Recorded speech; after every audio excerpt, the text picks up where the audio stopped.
Las intensas lluvias de esta tarde ponen a máxima capacidad calles, cauces y alcantarillas de la ciudad capital. Varias casas ubicadas en los alrededores de cauces naturales podrían inundarse si persiste el temporal lluvioso. Renuncia el vicepresidente del Tribunal Supremo Electoral de Bolivia, inconforme por la repentina suspensión de la transmisión del conteo de votos el pasado domingo en ese país. Mientras tanto, en Bolivia se ha anunciado un paro total indefinido, acompañado de marchas en protesta por los resultados fraudulentos brindados por el Tribunal Electoral. A solicitud de Venezuela, Canadá, Estados Unidos, Colombia y Brasil, el Consejo Permanente de la Organización de Estados Americanos convoca a sesión extraordinaria para abordar el tema de las elecciones en Bolivia este miércoles. El Partido Conservador y el Partido Liberal Constitucionalista ven con beneplácito la propuesta del Decálogo para la Unidad hecha por la Alianza Cívica y la invitan a sentarse a concertar la gran coalición. Dos jóvenes hermanas de 20 y 26 años denuncian ante la Comisión Permanente de Derechos Humanos haber sido secuestradas, abusadas y torturadas por varios sujetos que a bordo de una Hilux las interceptaron en la capital, pero antes de dejarlas tiradas sobre la pista suburbana fueron marcadas con un cuchillo en sus piernas con la palabra plomo. Sin el cuidado de sus padres, 3 niños jugaban bajo la lluvia arriesgando sus vidas dentro del cauce que atraviesa el barrio Georgino Andrade. ¿Qué tal? Muy buenos días. Gracias por sintonizar Acción 10 en la mañana para hoy miércoles 23 de octubre. Les saludamos con mucho gusto Willy Narváez, Jocelyn Medrano, Michelle Polanco Alvarado y dentro de pocos minutos Odili Vargas. Muy buenos días, Jocelyn. Buenos días, Michelle Polanco. Buenos días a usted. Qué gusto que pueda sintonizarnos como siempre a esta hora. Vamos a comenzar con nuestras noticias. Willy Narváez está listo para ello, Willy. Buenos días, Jocelyn. Buenos días, Michelle Polanco y nuestros amigos televidentes quienes prefieren informarse con nosotros.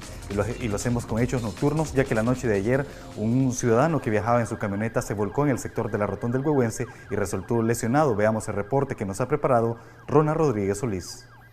El exceso de velocidad y la supuesta invasión de carril por parte de una camioneta fueron los posibles factores que llevaron a Yeser Alejandro Martínez, de 36 años, perder el control de su vehículo y terminara estrellándolo contra un bulevar, hasta volcarlo propiamente de la rotonda del Huehuense 2 cuadras al sur en Managua. Producto del impacto sufrió una lesión en la tabique nasal. Una camioneta dobló y ya. ¿Venía normal en tu preferencia? Exacto, venía del trabajo y una camioneta dobló y al final pues me invadió carril y eso. Un guarda de seguridad dijo que en menos de 24 horas se han registrado 2 accidentes similares en el sector, dado que la calle la ocupan como pista de carrera. Venía a esa velocidad, yo vi que pegó ahí con el bulevar y se dio vuelta y tomé la decisión de llamarlo a ustedes para que le dieran cobertura al accidente, porque estuvimos llamando a la ambulancia y no venían. La verdad de las cosas también hace poco, ayer lunes también hay otro vehículo se volvió ahí en el bulevar, que esa pista la agarran como pista de carrera y se dan vueltas. Cruz Roja Nicaragüense llegó al lugar para atender la emergencia y aunque el hombre ameritaba ser trasladado a un hospital capitalino, este rehusó la atención. Las autoridades policiales se encargarían de investigar cómo ocurrió el percance. Con imágenes de José Ángel Díaz, en Acción 10, Ronald Rodríguez Solís. Bomberos buscan el cuerpo de un hombre que a eso de las 2 de la tarde de este martes fue arrastrado por fuertes corrientes en el sector del kilómetro 12.5 de Carretera Sur. Jocelyn Rojas estuvo en el lugar y nos tiene el siguiente reporte. Cruz Roja Nicaragüense trabaja en la búsqueda del cuerpo de un hombre identificado como Orsine Aguirre, de 56 años de edad, quien fue arrastrado producto de una corriente por las fuertes lluvias de este martes en horas de la tarde. Según testigos, la tragedia ocurrió cuando el hombre regresaba de dejar un ganado en una finca y se dirigía a su vivienda ubicada en la comunidad San José de la Cañada, en el kilómetro 12.5 de la Carretera Sur. Aproximadamente a las 15 horas con 30 minutos nosotros recibimos el llamado de que una persona se había precipitado a un cauce natural en el sector del kilómetro 2,5 Carretera Sur. Y pues inmediatamente procedimos a mover 2 unidades y a realizar el rastreo. Y pues hemos rastreado lo que es un sector que es conocido como La Patepollo. Llegamos hasta aquí al kilómetro 2 o 12 Sobre la carretera Vieja León, llegamos al lado de Cuajachillo también, siempre rastreando el cauce y pues sin ningún tipo de respuesta. Sí, nos indagamos bastante con personas que se encuentran en el sector de Cuajachillo, pues, y se presume de que el cuerpo ya pasó por ahí, pero eso no lo podemos asegurar, pero hay otra unidad también de la Cruz Roja Nicaragüense que se encuentra en el sector de Ciudad Sandino, el sector de Bello Amanecer, también haciendo las mismas labores de rastreo y también pues sin ningún tipo de resultado. ¿Y hay muchas posibilidades de que este cuerpo haya llegado hasta ese sitio porque se unen 3 cauces, me decías? Es posible porque ya el arroyo natural que se encuentra en el sector de Cuajachillo se unen alrededor de 3 cauces que vienen del sector del lado de Carretera Sur y la corriente es bastante fuerte. Entonces nosotros sí creemos de que el cuerpo ya posiblemente pasó por ahí. A la búsqueda se sumaron pobladores de la comunidad donde el hombre habita. Por varias horas permanecieron en el puente Cedro Galán en la carretera Vieja a León. Sin embargo, les tomó la noche sin resultados positivos. Él venía porque la corriente viene de allá y él viene buscando para la casa y la corriente lo atropelló y se lo llevó así. ¿A qué se dedica? Él es agricultor. La búsqueda del cuerpo llegó hasta la zona 5 de Ciudad Sandino. Ahí muchos pobladores esperan que la corriente lleve el cadáver del hombre donde hace menos de un mes apareció el cuerpo de otra persona que fue arrastrada por una corriente en ese mismo lugar. Con imágenes de Julio Real, en Acción 10, Jocelyn Rojas. Seguimos con más informaciones. Un equipo de Acción 10 realizó un recorrido por varios puntos considerados vulnerables a las inundaciones, entre estos el sector del Paraísito y la desembocadura ubicada entre los barrios Las Torres y Pedro Joaquín Chamorro. Reporte completo con Jocelyn Rojas. Realizamos un recorrido por algunos puntos vulnerables cuando llueve en Managua, y es que especialistas en el clima ya habían pronosticado fuertes precipitaciones para estos próximos días. En las imágenes se puede notar el cauce del sector del Paraísito. Aunque no sobrepasó su nivel, se puede percibir la fuerte corriente producto de las lluvias. Otro de los puntos críticos es la desembocadura ubicada entre el barrio Las Torres y la Pedro Joaquín Chamorro. Ante estos escenarios, desde este medio de comunicación hacemos el llamado a la población a tomar las precauciones para evitar tragedias lamentables, donde en muchas ocasiones accidentalmente algunas personas pierden la vida. Mientras tanto, este era el escenario de la funeraria La Católica por el sector del Rucfa. Los vehículos con mucha dificultad intentaban cruzar esa vía. En el sector de Ropa Usame, en el mercado oriental, las calles colapsaron y esto no permitía visibilidad a los conductores que circulaban por el populoso centro. Aquí un camión casi se volcó al pasar por un hoyo que se ha formado producto de un tubo de agua potable en mal estado. A los pocos minutos de este caso, otro vehículo vivió el mismo escenario. Tiene rato de estar ahí eso ya. Sí. ¿Esto está afectando a todos los conductores que pasan por aquí? Sí, porque si usted mira prácticamente ahorita se cae, explotó la llanta al varón ahí. Y eso no lo puede, si uno le dice a la delegada de la aguadora que asuma eso, no les gusta a ellos asumir eso. Y esa es responsabilidad de ellos venir a componer eso. Pero demasiado tiempo dilatan. Una tragedia peor pudo haber ocurrido con el camión. Una moto casi se fue ahora, casi se fue una moto ahí. Si se fue una moto ahí, se mata el hombre. Sí. Según los especialistas, las lluvias van a continuar el resto de la semana. Por ello hacemos una vez más el llamado a la población a tener mucha precaución al salir a las calles. Con imágenes de Julio Real, en Acción 10, Jocelyn Rojas. Más de 5 familias de la comarca Cedro Galán temen que se empeore el clima y vean afectados también por las corrientes que cada aguacero atraviesan un cauce natural en el kilómetro 12 de la carretera Vieja León. Geraldine Domínguez nos informa. Este video lo estamos mandando de carretera Vieja León, kilómetro 12, comarca Cedro Galán. El de la alcaldía se hizo presente y solamente hizo como que andaba haciendo de peores nada y nosotros quedamos con afectaciones aún. Pueden observar que estamos a punto de que la corriente se nos pase a nuestros terrenos y será afectado nuestras casas. Por favor. Con cada aguacero, más de 5 familias corren el riesgo de ser arrastradas por fuertes corrientes que se desbordan por este cauce natural que se encuentra a la orilla de sus humildes viviendas, ubicadas en el kilómetro 12 carretera Vieja León en Cedro Galán. Aquí vemos alrededor de 5 familias afectadas, 5 familias. el peligro del desborde del cauce, 2, 3 casas. ¿Qué les han dicho las autoridades de la alcaldía? ¿Han acudido ustedes? Sí, el jueves antepasado pasó lo mismo, se nos inundó todo. Y hoy pues corrimos el riesgo igual, pero la vez que vinieron, dijeron ellos de que mandaron unas palas, pero solo hicieron como que estaban caseando árboles, la tierra a los lados, e incluso yo hablé con un ingeniero y le dije, eso que está haciendo, le digo, nos va a traer perjuicio después, porque la tierra va a desbordar y va a rellenar el cauce. No nos han resuelto en nada, siempre pedimos ayuda y no nos resuelven en nada, siempre nos dicen, ¿y en qué te ayudó Canal 10? ¿En qué te ayudó Canal 10? No. Yo supongo que si está en un lugar porque la población lo puso, para ver por la población, y eso es lo que nosotros queremos. Respuesta de los altos mandos que están en la alcaldía y como el gobierno también. Los afectados solicitan a las autoridades edilicias una solución a esta afectación o la reubicación. Otro sector que sufrió estragos por las fuertes precipitaciones de este martes fue en el kilómetro 13 de Chiquilistagua, cerca de La Gallera, donde la lluvia causó deslizamiento de tierra. El torrencial aguacero también provocó fuertes correntadas en las diferentes vías de la capital, como en el sector del mercado Israel Evites.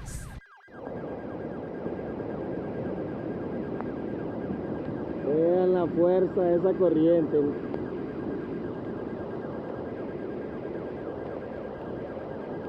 No, me voy a...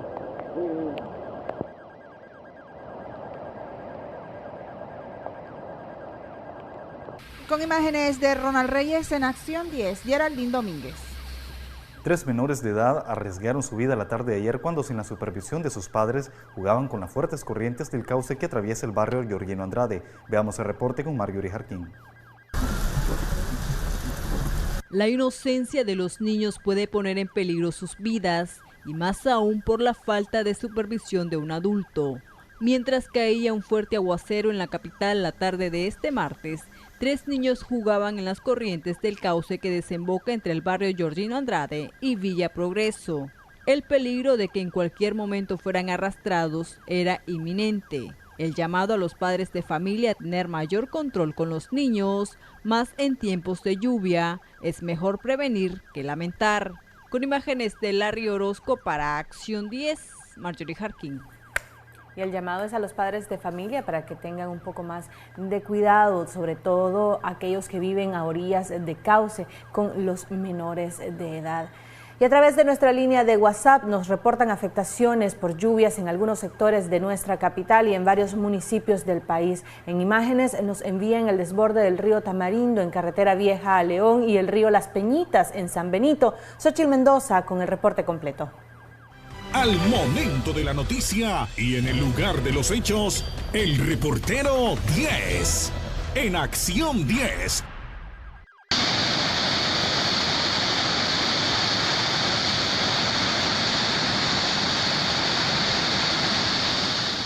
Las fuertes lluvias registradas la tarde de este martes dejó varias afectaciones en el país, ríos desbordados, caminos intransitables, familias evacuadas. Eso es parte de la situación que vivieron algunos habitantes que viven a la orilla del río Tamarindo, ubicado en el kilómetro 60 de la carretera Vieja a León.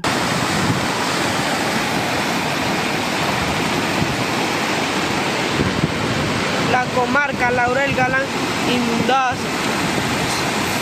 Si esto le llueve más, se va a salir la quebrada Laurel Galán.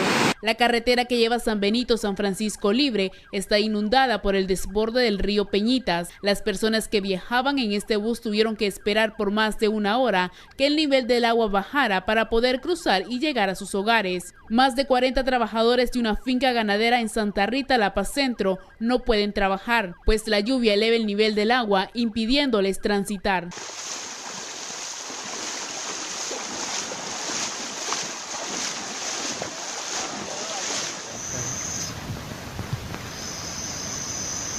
Para poder venir al trabajo, lo que pasa.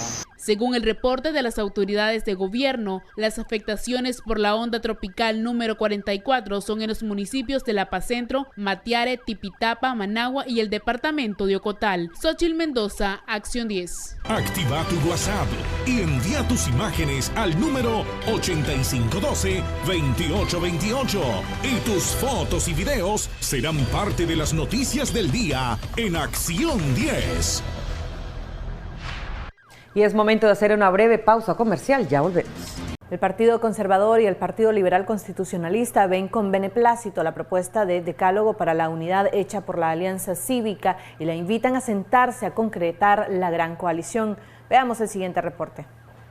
El Partido Liberal Constitucionalista publicó un comunicado en el cual concuerda con la Alianza Cívica que es el momento de dar los pasos necesarios para lograr una gran unión nacional. No con fines electoreros, sino para construir un acuerdo de nación, expresa el PLC en dicho comunicado. Lo reconocemos y lo respaldamos por 3 elementos fundamentales. El primero, porque consideramos que aquí están los elementos mínimos necesarios, urgentes, impostergables e ineludibles para sacar a Nicaragua de donde nos encontramos.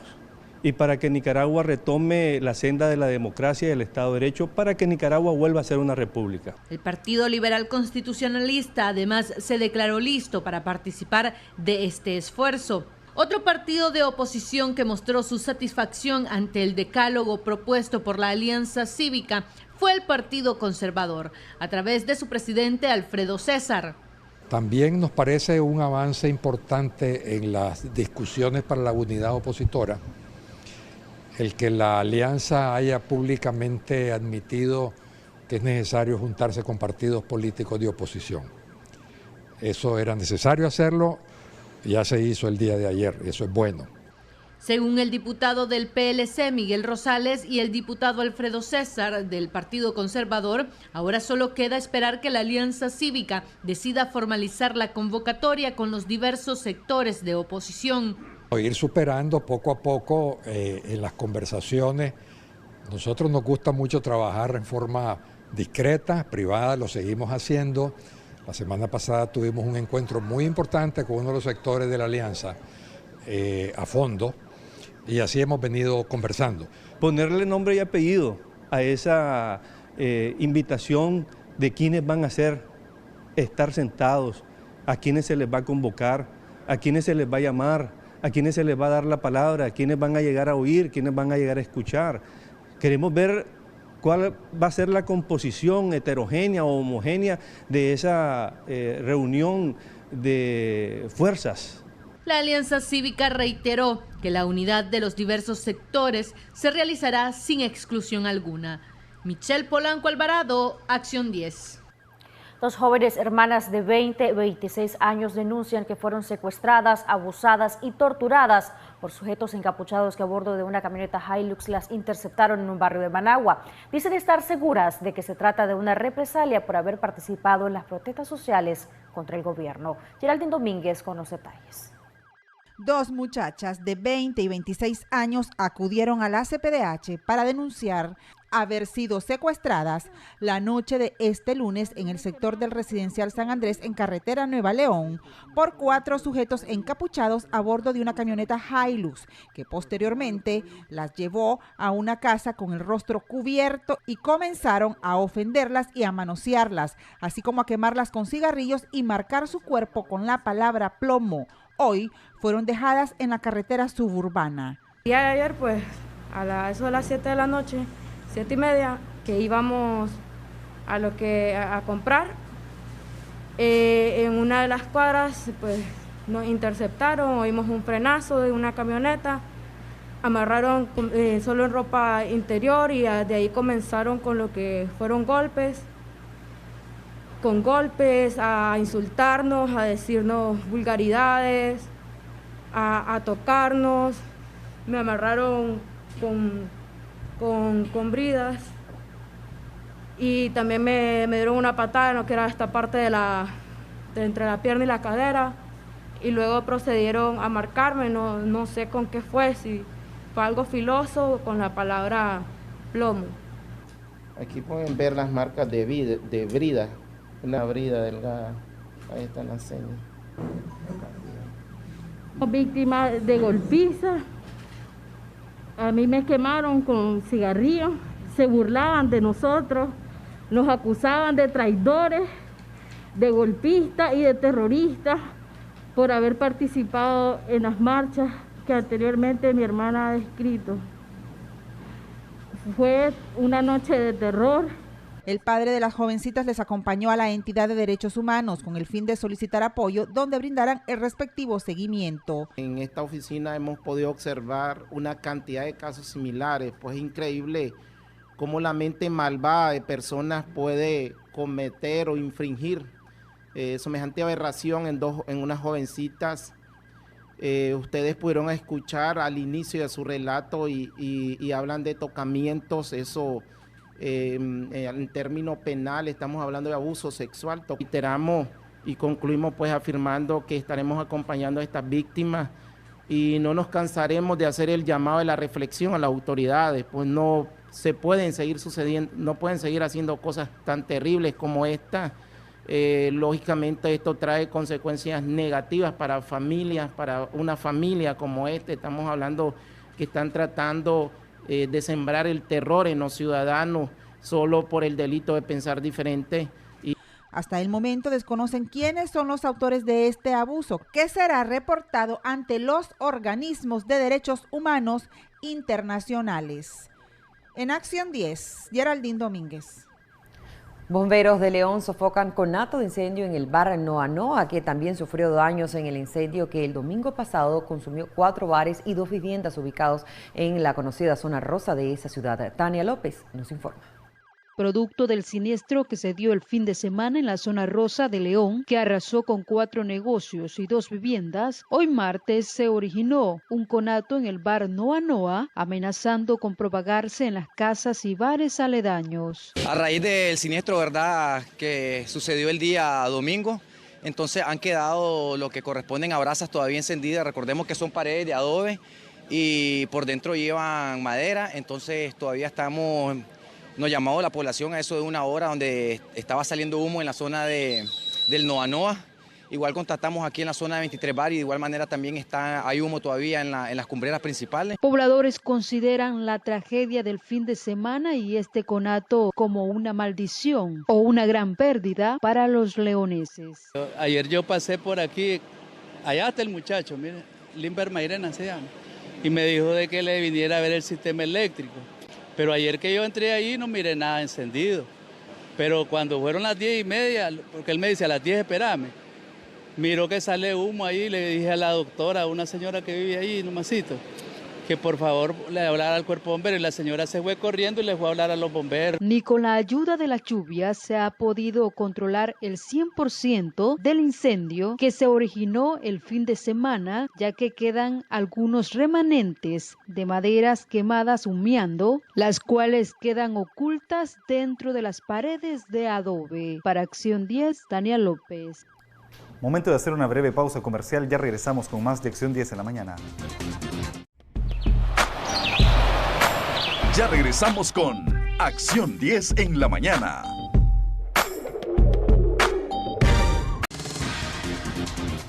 Continuamos con más informaciones. Una señora de 65 años murió ahogada cuando la camioneta en la que viajaba como pasajera fue arrastrada por las corrientes del río Tecolostote en Boaco. Nuestro corresponsal Francisco Cantillano nos tiene reporte. En un ataúd descansaban los cuerpos de Helen Niño, de 24 años. A la par estaba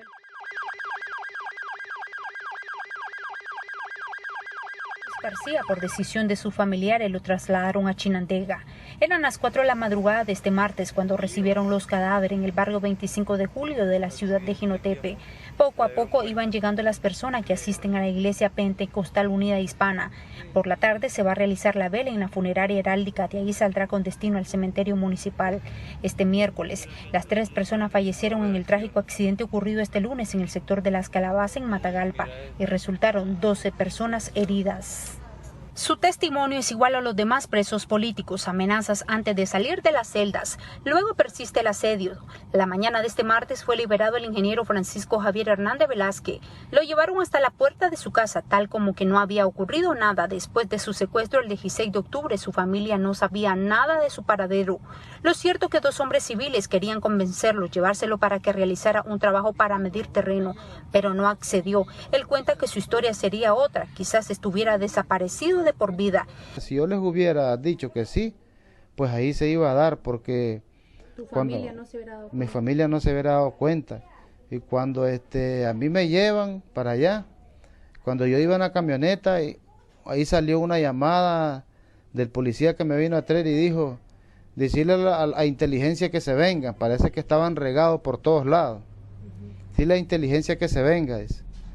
Entonces ahí me estuvieron entrevistando, los mismos que me dijeron a mí que le fuera a medir el terreno, que se hicieron pasar por civiles, eran policías, esos son los que me levantaron los datos, preguntando cuánto vivimos en la casa, que cuál es mi ocupación, que con quién me reúno yo, que a dónde salgo, todas esas cosas. Llegó a la misma celda de auxilio judicial donde permaneció varios meses. La primera vez de su secuestro no la olvida, fue en la 9. Los uniformados, cada vez que lo interrogaban, dicen que conspira contra el gobierno y que sería enjuiciado por un nuevo delito como es asociación delictiva.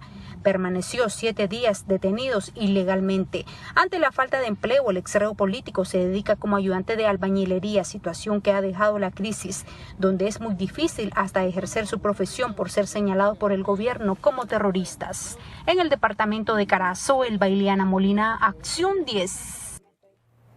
Estábamos viendo un bloque de sucesos ocurridos en Carazo. Vamos a retomar la información que hace algunos momentos leía nuestro compañero Willy Narváez, y es que una señora de 65 años murió ahogada cuando la camioneta en la que viajaba como pasajera fue arrastrada por las corrientes del río Tecolostote en Boaco. Nuestro corresponsal Francisco Cantillano nos tiene el siguiente reporte.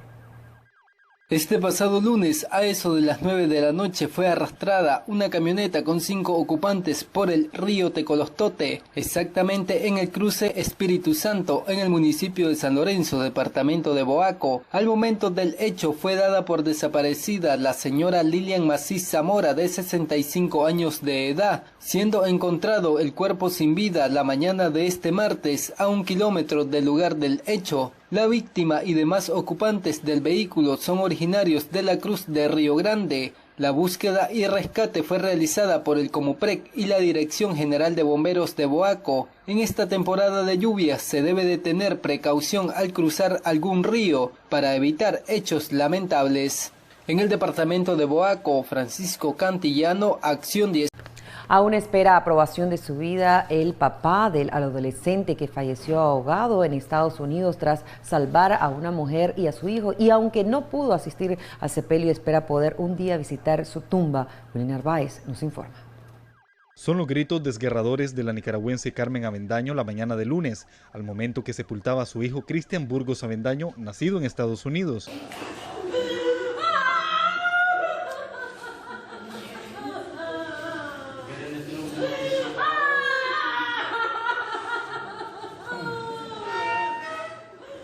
El adolescente de 17 años falleció el pasado 2 de octubre cuando rescató a una hondureña de 25 años, quien se ahogaba junto a su hijo de 9 años en una playa de Miami. El deseo de Misael Burgos era poder darle el último adiós a su hijo. Buscaba ingresar a Estados Unidos mediante una visa humanitaria, pero el tiempo de espera se agotó en la funeraria.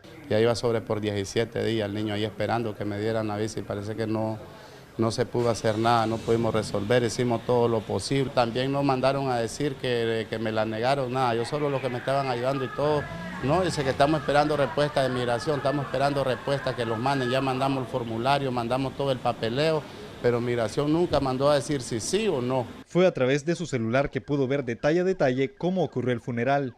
Misael fue deportado hace 6 meses de esa nación, donde residió durante más de 2 décadas. A mí me gustaría, si me la dieran por lo menos para ir a ver a dónde quedó mi hijo, a la capilla, ir a ver eso, ¿ya me entiendes? Una semanita y me vengo, sentir, tocarlo, ahí donde está él. Yo puedo ir todavía, no sé, porque las esperanzas no son las últimas que se pierden. El lunes fue lo más triste ya por la mañana para su madre y para mí, que ya lo iban a enterrar el niño. Y seguimos otra vez viéndolo por video, todito me lo hicieron por videollamada. Porque no se pudo, imagínense, no se pudo que estar yo con él un segundito, un ratito. La víctima de padres nicaragüenses fue llamado héroe sin capa en Estados Unidos. La joven sobreviviente y su hijo ahora tienen fuertes lazos de amistad con los familiares del joven fallecido. Willy Narváez, Acción 10. Human Rights Watch pide a la Unión Europea se integre a la lista de sancionados a la ex jefa de la Policía Nacional, Aminta Granera. Valesca Rivera nos tiene los detalles. Aminta Granera Sacasa es el nuevo nombre que podría integrar la lista de sanciones por parte de la Unión Europea. La solicitud para castigar a la funcionaria y excomisionada de la policía fue realizada por directivos de Human Rights Watch. La exfuncionaria dejó de ser visible en el cargo ocupado ahora por Francisco Díaz al iniciar la crisis política en el país. Sin embargo, mostró nuevamente su apoyo al gobierno de Nicaragua, descalificado por este organismo ante las violaciones a los derechos humanos durante el estallido social. Sacasa apareció el pasado 19 de julio en la actividad por el aniversario de la Revolución Sandinista. Otros miembros de la criticada policía, cuyo jefe supremo es el presidente Ortega, son Ramón Avellán, subdirector de la policía, Jaime Vanegas, inspector general de dicha institución, el general Luis Pérez Olivas, jefe de la Dirección de Auxilio Judicial, lugar señalado de ser un centro de tortura para los opositores, y el general Justo Pastor Urbina, director de Operaciones Especiales DOEP. Human Rights Watch ha solicitado que la gestión sea aprobada con urgencia. Para Acción 10, Valesca Rivera. Abogados y notarios públicos denuncian que cada día se dificulta el ejercicio de sus funciones por normativas que implementa la Corte Suprema de Justicia. José Abraham Sánchez nos informa. Normativas de la Corte Suprema de Justicia y la famosa Unidad de Análisis Financiero restringen el ejercicio profesional de abogados y notarios públicos. Para los defensores del pueblo, el gobierno prácticamente criminaliza el pan de cada día de hasta su misma militancia, ya que un buen número de ellos estudió esa carrera. Por ejemplo, uno de ellos, lo que es el testamento cerrado, que nadie debe tener conocimiento de él, sino única y exclusivamente el notario que lo está realizando, y en este caso el interesado, quien desea transmitir esos bienes pues al favorecido, a sus hijos, a la esposa o a la persona que considere. Ahora va a ser objeto de escrutinio y de previa revisión por las autoridades. Eso pues está totalmente fuera de lugar. Y esto ya es un control general que hay, porque incluso si mal no recordamos, hace poco tiempo también hubo una regulación que le aplicó el Estado a las remesas familiares. Aquellas cantidades que superaran los $500 deberán ser reportadas. Por otra parte, el gobierno y sus funcionarios públicos de la Corte Suprema de Justicia utiliza ese poder del Estado para vengarse de abogados opositores, como el caso más reciente del doctor José Manuel Urbina Lara. Miramos el caso del doctor Urbina Lara. Es decir, si ya habían quejas aparentemente contra este ciudadano que ejerce la profesión de abogado y notario, ¿por qué no se le había dado curso? ¿Por qué no se había hablado del hecho anteriormente?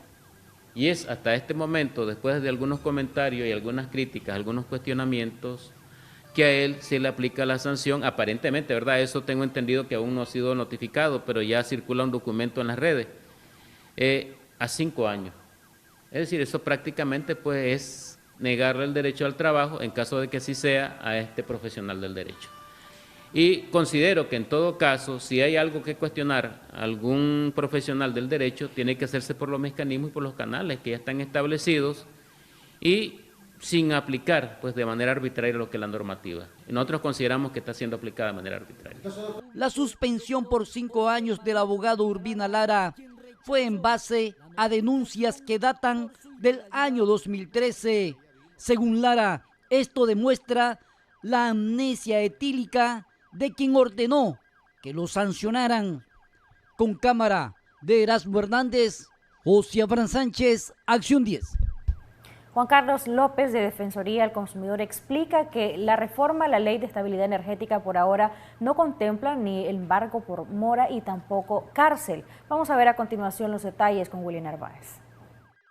Mucha preocupación ha generado en la población nicaragüense la propuesta de reforma a la Ley de Estabilidad Energética, enviada por el Ejecutivo a la Asamblea Nacional, pero detrás de esta hay una serie de especulaciones, considera el experto en defensa del consumidor, Juan Carlos López. Lo que sí hay que dejar totalmente claro es visualizar que realmente no hay cárcel por deuda. O sea, hacer eso iría contra lo que es la condición política, pues artículo 41 que te habla que no hay cárcel por deuda. Tampoco el marco legal lo establece. La iniciativa hasta el día de hoy. Segundo punto, con el tema del fraude, siempre se ha fiscalizado el tema del fraude y se han empezado juicios penales en contra de las personas que están sustrayendo energía de forma ilegal. O sea, eso ya existe. Lo nuevo en ese proceso y que sí puede crear un roce, una antinomia jurídica con la ley antifraude, ley 61, es el procedimiento para cuando llega el DISNORTE debe ir acompañado con funcionarios del INE o inspectores del INE para verificar si hay fraude energético. Es lo único que ahora en esta ley, en la iniciativa te habla de que pueden haber hasta 2 testigos pues, y otras herramientas. Eso tendría que revisarse si realmente va a ser así. Y tercer punto, pues entender de que las personas de que son acaecidas como que están cometiendo estos delitos, porque al final robar energía eléctrica es un delito. Entonces estas personas van a ser publicadas en una lista de medios de comunicación. Por el lado de que si la gente le van a embargar sus bienes, sus casas, eso no lo establecen ni los contratos con DISNORTE ni los arreglos de pagos que tenés que sin cumplir te van a ejecutar. Lo que habla el marco legal es que la factura va a ser tomada como un título que puede ser utilizado para ejecución. Recordemos que la ejecución puede estar terminado como juicios que le conocen como monitorios, que son juicios de 50.000 córdobas hacia abajo u otros mayores, pues, que realmente no tienen esa fuerza. La reforma a la ley actualmente se encuentra en consulta. La Junta Directiva la pasó a manos de la Comisión de Infraestructura y Servicios Públicos antes que sea aprobada. La distribuidora de energía DISNORTE Disur ha sufrido pérdidas millonarias que han aumentado del 5 al 10%. La reforma hasta el día de hoy, la iniciativa, simplemente contempla 2 aspectos. Obviamente, una mayor supervisión por parte de DISNORTE. Segundo, una fiscalización mayor con el tema del fraude energético. Y tercero, una metodología para poder recuperar la cartera que DISNORTE, obviamente, ya sea por fraude o por no pago de determinadas población, sectores o gremios, obviamente no se ha podido concretar. Sin embargo, a juicio de Juan Carlos López, lo que no es especulación es el hecho que la energía estaría sufriendo una nueva alza a finales de este año, la cual ya experimentó un aumento del 18.3% en lo que va del 2019. Nicaragua sigue siendo el país que paga la energía más cara a nivel centroamericano. Willy Narváez, Acción 10. Continuamos con Acción 10 en la mañana.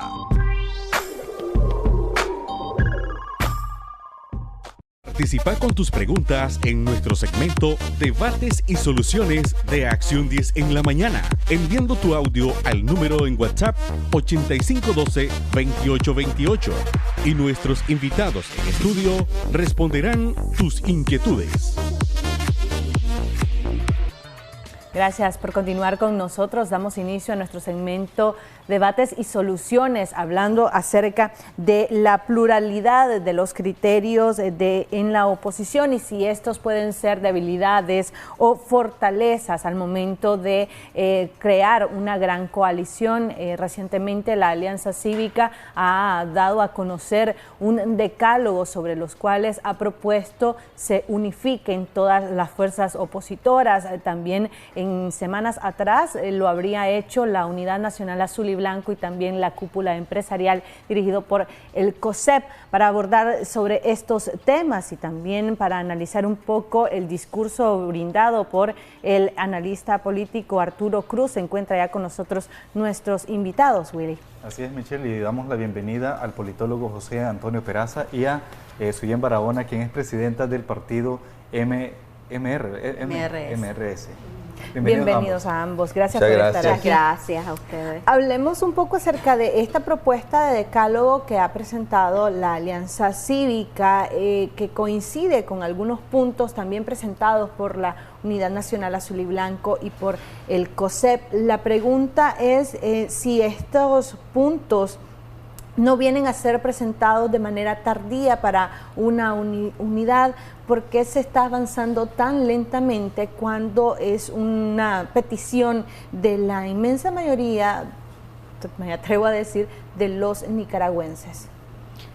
Primero, yo creo que es importante reafirmar que en realidad el pueblo de Nicaragua, en las calles, en los departamentos, en las comunidades, está muchísimo más unido y ha avanzado mucho en ese proceso de unidad y lo hemos visto pues manifestado en las protestas, lo hemos visto manifestado en la resistencia que ha permitido que lleguemos hasta este punto.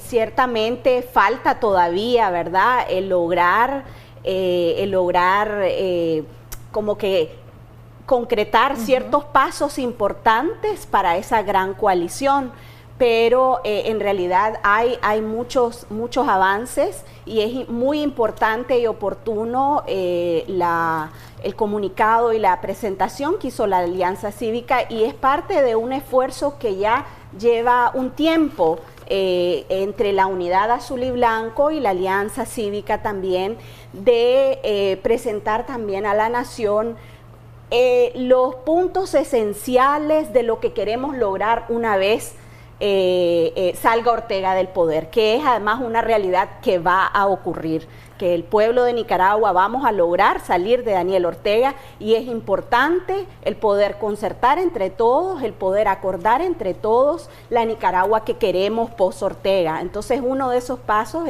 fundamental es poder pues compartir las diversas propuestas. Así lo ha hecho la Unidad Azul y Blanco y así lo está haciendo ahora la Alianza Cívica.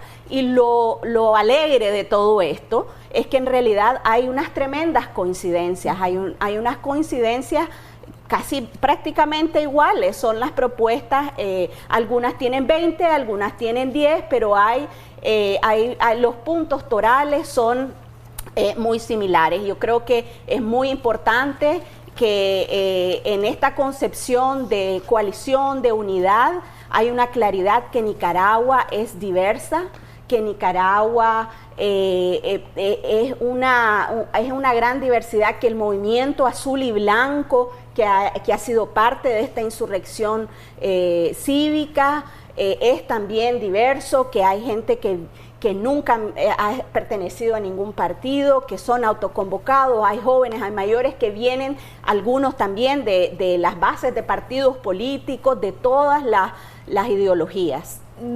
No hay nada nuevo en estos 10 puntos presentados por la Alianza Cívica, no hay nada, vos decías que había muchas coincidencias con los otros puntos. ¿Por qué hacerlo ahora? ¿Por qué no salir más bien con algo ya más concreto? Bueno, buenos días, Willy y Michelle. Mira, en primer lugar creo que es lo correcto, ¿no? Tienen que ser unos conceptos bastante generales, porque como decía Suyen, la diversidad es muy amplia.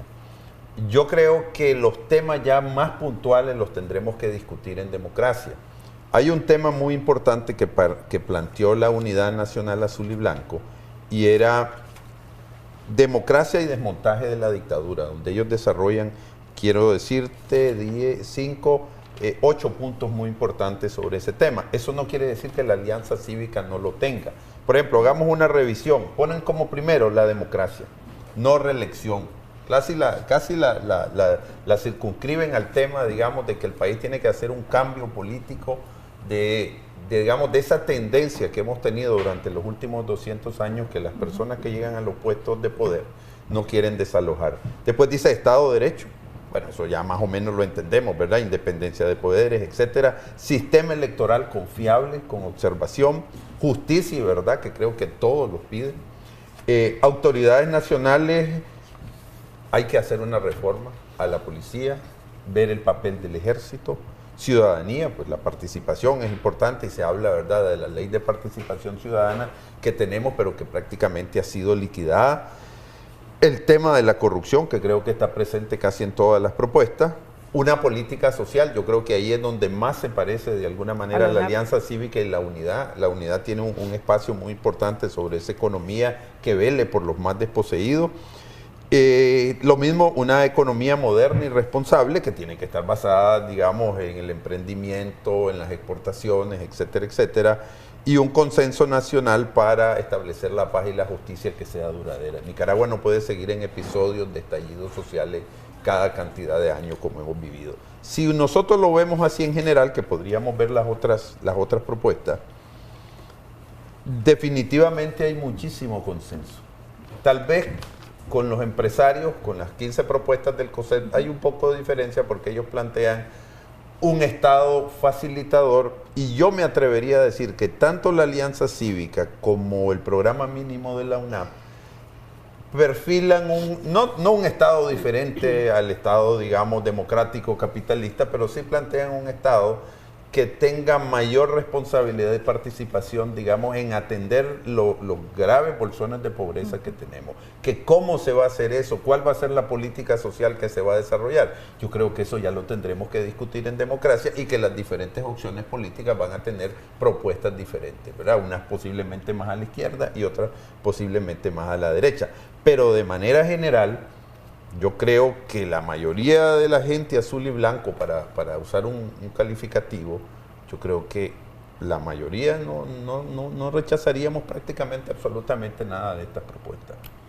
Y yo agregaría además que hay un punto importante que planteó la Alianza Cívica, pero que me parece que es compartido pues por las diversas agrupaciones y los autoconvocados azul y blanco, y es el hecho de que necesitamos unidad, necesitamos una gran coalición que nos permita luchar juntos en esta etapa que tiene que ver con la liberación de los presos políticos, con lograr recuperar nuestros derechos humanos fundamentales, lograr que ustedes como medios de comunicación y periodistas puedan ejercer libremente su labor, que nosotros como ciudadanos podamos manifestarnos sin que nos encarcelen, sin que nos asesinen.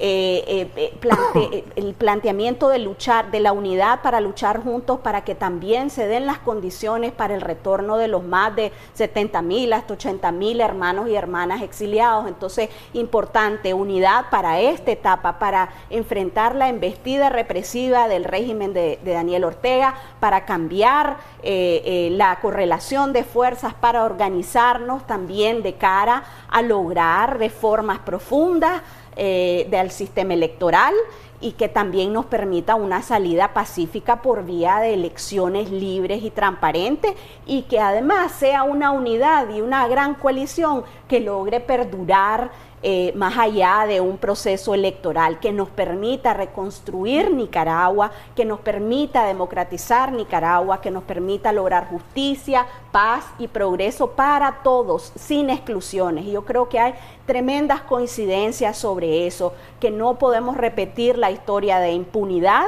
que necesitamos verdad y que necesitamos sanar muchísimas heridas en medio de esta diversidad y de una historia de dictaduras, guerras, luchas armadas, ¿no?, entre hermanos nicaragüenses, y que es necesario pues que esta gran unidad nos permita transformar de una vez por todas Nicaragua y lograr la transición hacia una auténtica Nicaragua democrática. Ahora, sobre la presentación de ese decálogo, hubo algunos puntos de vista que les pareció bastante bueno a algunos miembros de partidos políticos. Usted está en esa búsqueda de la unidad de una gran coalición. Le pregunto, ¿qué tan cerca está esa unidad en cuanto a la Alianza Cívica y la Unidad Nacional Azul y Blanco? Yo creo que ha habido ya muchísimas conversaciones al respecto, y creo que la demanda de todos los que estamos en esos espacios y los que no estamos en esos espacios es que hay que acelerar ese proceso, que tanto la unidad y la alianza tienen que ir al paso de lo que la gente ya está haciendo en cada uno de los departamentos, cada uno de los municipios, y que hay que concretar, ¿no?, algunos pasos sobre la estructura de esa coalición, sobre los mecanismos democráticos de funcionamiento de esa coalición. Creo que ya es un gran avance el que las diversas organizaciones presenten a la ciudadanía sus propuestas de la Nicaragua post-Ortega. Eso es un primer paso para la unidad, porque nos queda claro el para qué y por qué nos estamos sumando, y yo creo que eso va a ir avanzando y tiene que avanzar de manera acelerada. El Partido Ciudadanos por la Libertad ha dicho que abiertamente apoya el trabajo de la Alianza Cívica. Sin embargo, en este programa, la presidenta de ese partido, Iñakiti Monterrey, dijo de que prácticamente la unidad en el partido estaría con la Alianza Cívica, pero no con la Unidad Nacional Azul y Blanco, por la trayectoria pues que muchos vienen del Frente Sandinista.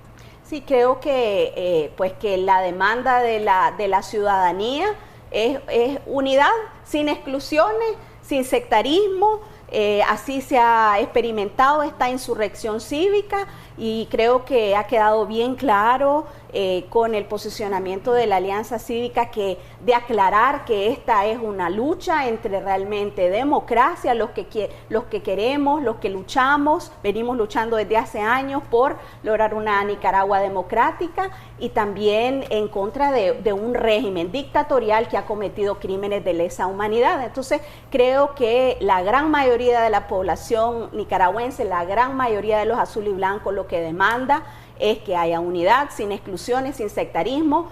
Y les digo, pues, por ejemplo, el caso de Peraza y mío, inclusive, cuando estábamos en manifestaciones y caímos presos hace un año, pues ahí habíamos de todo. Habíamos gente que veníamos de diferentes historial, con diferente historial, mayores, chiquitos, más jóvenes, ¿verdad? Y que ahí no estábamos viendo de dónde venía cada quien y más bien enfrentamos la represión juntos, nos encarcelaron juntos y pues seguimos en la lucha juntos. Precisamente, ¿cuál va a ser el papel que van a jugar los partidos políticos en este llamado que ha hecho la Alianza Cívica? Pues el llamado lo hacía a los partidos políticos y a los diferentes sectores. Y vimos a Ciudadanos por la Libertad hace algunas semanas plantear su posición.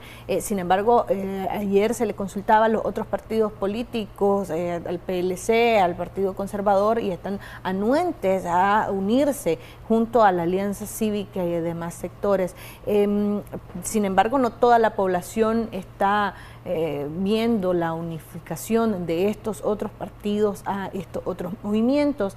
¿Qué papel deben de jugar? ¿Cuáles deben de ser las condiciones bajo las cuales se deben de unir? Bueno, yo creo que aquí está la ruta, ¿no? Tanto lo que ha dicho la Alianza Cívica como la Unidad Nacional Azul y Blanco. Yo he sostenido, no de ahora, desde hace mucho tiempo, y ustedes me han visto en este programa, no se puede hablar de unidad si no hay unidad entre la Unidad Nacional Azul y Blanco y la Alianza Cívica. O sea, ese digamos, es un tema fundamental. Ahora, ese debería ser el primer paso, que estas dos agrupaciones se está trabajando en eso, ¿verdad? Se está trabajando. ¿Cuál va a ser el resultado? No lo sabemos, pero yo creo que esto tiene que acelerarse, como dice Suyen. Nosotros no podemos llegar al próximo año sin haber resuelto ese problema. Y entonces los liderazgos actuales tienen que estar claros de que hay una demanda nacional urgente de que eso hay que trabajarlo. Una vez que eso esté definido, que esperamos que sea lo más pronto posible, pero eso no significa que hay que correr, porque las cosas tienen un tiempo. Por ejemplo, la Unidad Nacional Azul y Blanco en este momento está en su proceso de reelección de su nuevo consejo político, digamos. Entonces, ese tema es importante que los nuevos representantes asuman y que estoy seguro que van a tener como mandato terminar ese proceso de unidad. Entonces, como los conceptos son generales y son lo suficientemente amplios, cada uno de ellos posiblemente requiera una. El tema de la democracia y el tema de la participación de los partidos políticos tiene que ser un tema a reflexionar. Eso no se puede hacer de la noche a la mañana. De manera personal, yo creo que los partidos deben de tener un espacio en esas instancias. ¿Cuál va a ser? ¿Cómo va a ser? ¿Cómo se va a enfrentar el proceso de negociación? Porque para que podamos tener elecciones libres tenemos que tener una reforma electoral donde podamos sentirnos a gusto de participar. Lo que está pasando en Bolivia ahorita no es una cosa que podemos tomar a la ligera. Pongo un solo ejemplo. Si Carlos Mesa hubiera ido unido con dos de los partidos que quedaron en tercero y cuarto lugar, posiblemente no hubiera necesitado otra vuelta para resolver este problema, segunda vuelta. Ahora, ¿cuál va a ser el desenlace de Bolivia? ¿Cuál va a ser la participación de la OEA? ¿Qué va a decir la Secretaría General, el Secretario General Almagro? ¿Cuál van a ser los reclamos? ¿Se le va a permitir a Evo Morales que concluya su periodo hasta el 2025? Bueno, son temas que la OEA tendrá que resolver en las próximas semanas y de ahí más o menos podemos sacar cuáles van a ser las perspectivas. Hay que tener claro, porque hay mucha gente que ya está diciendo, no, si en Bolivia pasó eso, debemos eliminar el proceso electoral de nuestra salida o de nuestra transición democrática. Hay que ser pacientes. Los nicaragüenses políticamente nunca hemos tenido paciencia y por eso hemos cometido grandes errores a través de nuestra historia. Esperemos que haya un desenlace, veamos, nuestras condiciones y nuestras relaciones son totalmente diferentes a lo que está pasando en Bolivia, pero sí nos alerta de varias cosas, ¿verdad? El tema de la transacción que hubo en las reformas del 2014, donde se quitó un mínimo, digamos, para asumir a la presidencia, nos pone siempre en dificultades políticas. Esas reformas fueron un retroceso institucional profundo. ¿Por qué? Porque en Nicaragua es muy difícil y en cualquier país gobernar sin tener un mínimo de un 40-45%. Desgraciadamente eso lo hemos perdido y eso obliga más a tener una unidad estructural, digamos, electoral para poder enfrentar a la dictadura en un supuesto proceso electoral que todos esperamos que sea lo más pronto posible. En respuesta a tu pregunta, yo creo que hay una demanda generalizada de que cualquier coalición, cualquier proceso de unidad debe evitar que haya hegemonía de un sector o de un grupo. Creo que eso es fundamental, o sea, creo que si logramos resolver el hecho de que hay una demanda, de que debe de construirse algo nuevo, que con su propia, en el caso de las reformas, por eso es que estamos empujando tanto el tema de la posibilidad de inscribir a una gran alianza con su propia identidad, con su propio nombre, porque de esa manera en realidad podemos caber todos, ¿no? Lo que sí creo yo, hay un rechazo a la pretensión de que un sector, un grupo, una cúpula domine un proceso o una alternativa, sobre todo porque este ha sido el esfuerzo de todo un pueblo que es muy, muy diverso, en donde hay gente inclusive que antes del 18 de abril, muchísimos de los asesinados o de los encarcelados estaban con Daniel Ortega, inclusive hay muchísimos casos de eso, y que además han sido fuertemente reprimidos, doblemente reprimidos, justamente por desprenderse, ¿verdad?, de las filas del FSLN. Entonces creo que hay una gran demanda de eso, de lograr construir una alternativa que nos represente a todos, que nos genere esperanza y que nos permita en condiciones óptimas, o sea, sin paramilitares, sin policías que estén asesinándote y con unas profundas reformas electorales, verdaderamente ir a un proceso de elecciones libres y transparentes. Entonces creo que eso es muy importante en respuesta a tu pregunta, pero también hay sin duda, pues hay un rechazo al oportunismo, a querer verdaderamente convertir la lucha de todo un pueblo azul y blanco, muchísimos jóvenes que jamás habían participado en partidos políticos o política, rechazan el hecho de que hayan cúpulas pues que quieran también dominar. Entonces esa va a ser la clave, el sentar las bases de las reglas del juego. Hay una demanda de democracia, de no más dedazos, de no más alimentar a caudillos, sino que tengamos un quiebre en ese sentido y que logremos innovar y pasar desde procesos antidemocráticos a procesos democráticos también en la construcción de esta gran coalición. ¿Eso significa que ustedes como gran coalición buscarían una personería jurídica?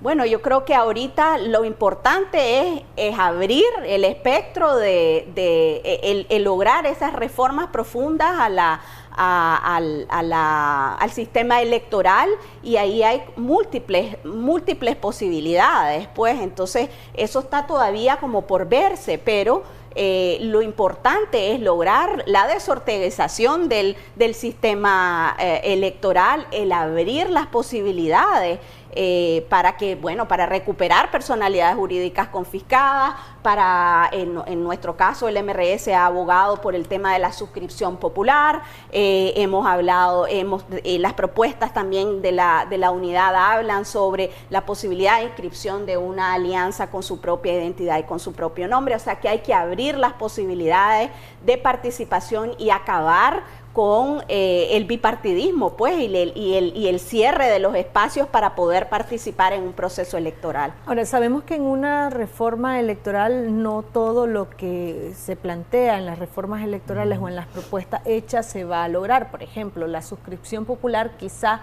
en estos momentos no sea cedido en un diálogo o en una negociación con el gobierno a propósito de las personerías jurídicas y de los vehículos que se tendría en un futuro, en una elección. Por ejemplo, Arturo Cruz decía frente a la Cámara Americana Nicaragüense que el vehículo podría ser Ciudadanos por la Libertad. También habló de que es necesario mantener o poder mantener la economía, salvarla. Hablaba de que es necesario que los nicaragüenses tengamos cuidado de no poner en riesgo los avances económicos. En parte de su discurso lo decía, haciendo alusión también al problema que se vendría con unas sanciones, el peligro de recafta. Estos mensajes que brindó Arturo Cruz es el mensaje que está enviando la cúpula empresarial nicaragüense al resto de nicaragüenses y a los mismos miembros de la Alianza Cívica y de la UNAP.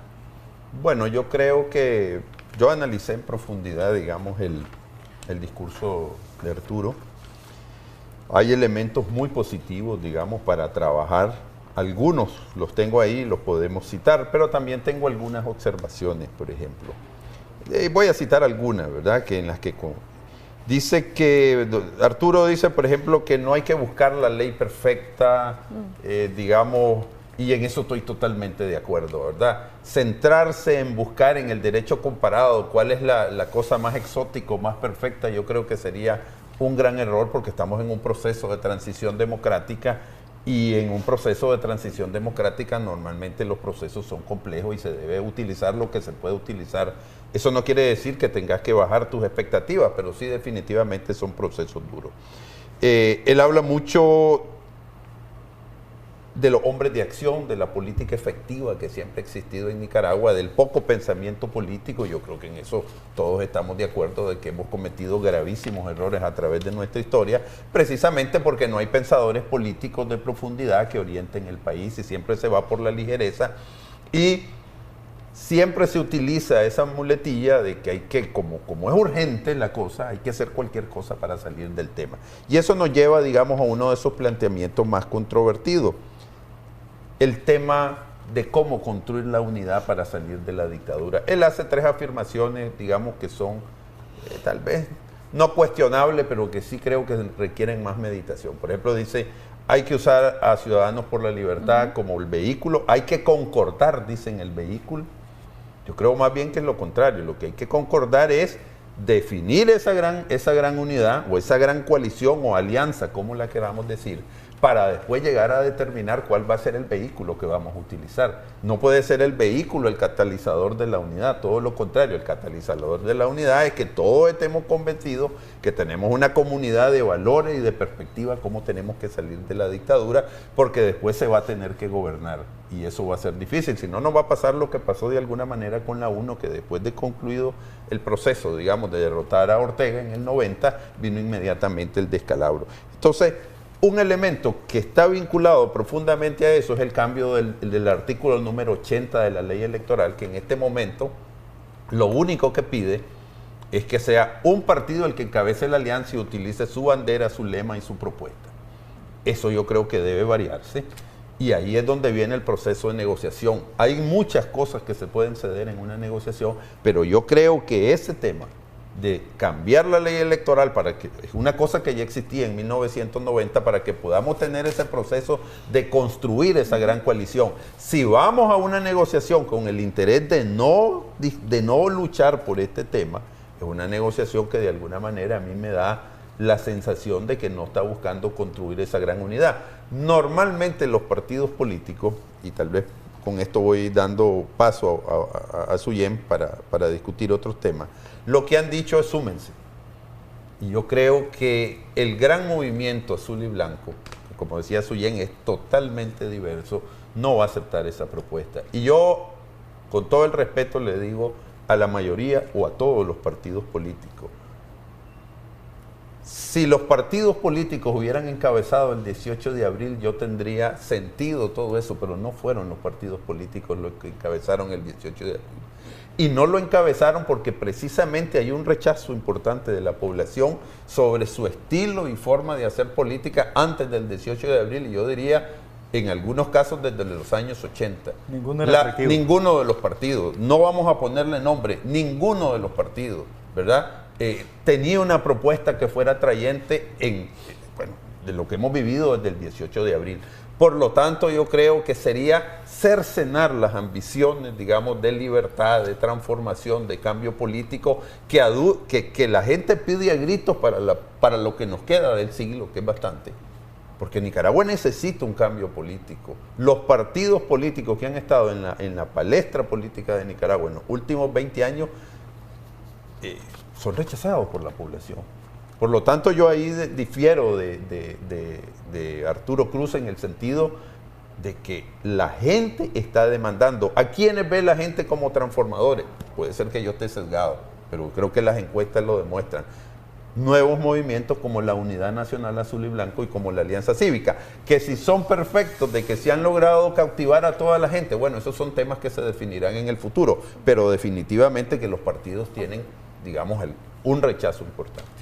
Y yo quisiera además aclarar y reforzar el hecho de que el culpable de la crisis económica que estamos sufriendo cada uno de los nicaragüenses y la crisis política es Daniel Ortega, quien ha ahuyentado a la inversión extranjera, asesinando y encarcelando y ubicando a la policía en cada una de las rotondas. Es Daniel Ortega, quien ha agravado con nuevos impuestos hasta la sopa maíz, y quien nos está asfixiando económicamente es Daniel Ortega, quien acaba de pasar esa ley energética en donde nos está amenazando a todos a echarnos presos si no pagás la luz. Es Daniel Ortega, quien ha asesinado, encarcelado, torturado, quien ha enviado a esos paramilitares a hacer lo que el día de ayer nos comentaban estas dos jóvenes que pusieron denuncia en la CPDH de que las marcaron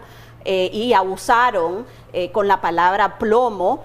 Pues es el régimen dictatorial y criminal de Daniel Ortega. No somos los azules y blancos, ni la ciudadanía la que ha provocado esta crisis. Ha sido la dictadura de los Ortega Murillo. Y yo creo que la población ha dicho que no podemos simplemente retornar al mismo punto después de que hay más de 350 hermanos y hermanas asesinados, más de miles de encarcelados y torturados en este proceso, y con todos esos hermanos exiliados. Aquí tiene que haber un cambio profundo y hay una demanda de hacer política de manera diferente. Sí, tenemos en lista de espera varios audios que nos han enviado nuestros televidentes, que me gustaría que le demos pase para escuchar y que ustedes hagan los debidos comentarios. Vamos a iniciar con el primero de los audios.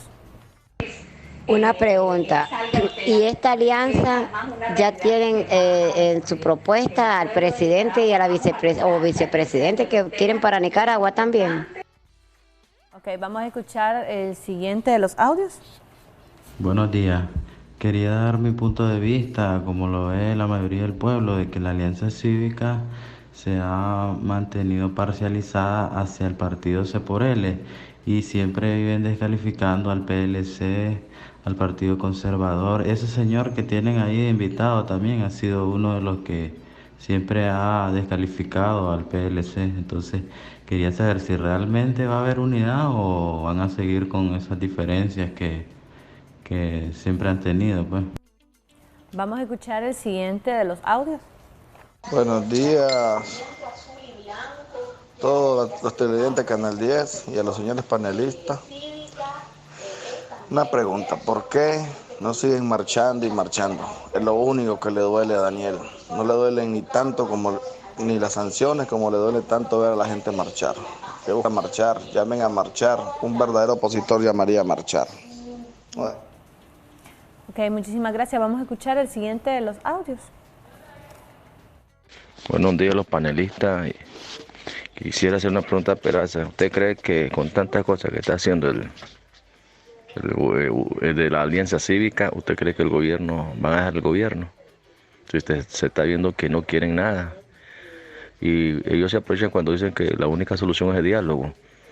y dialogar, no quieren nada porque no quieren dialogar la salida.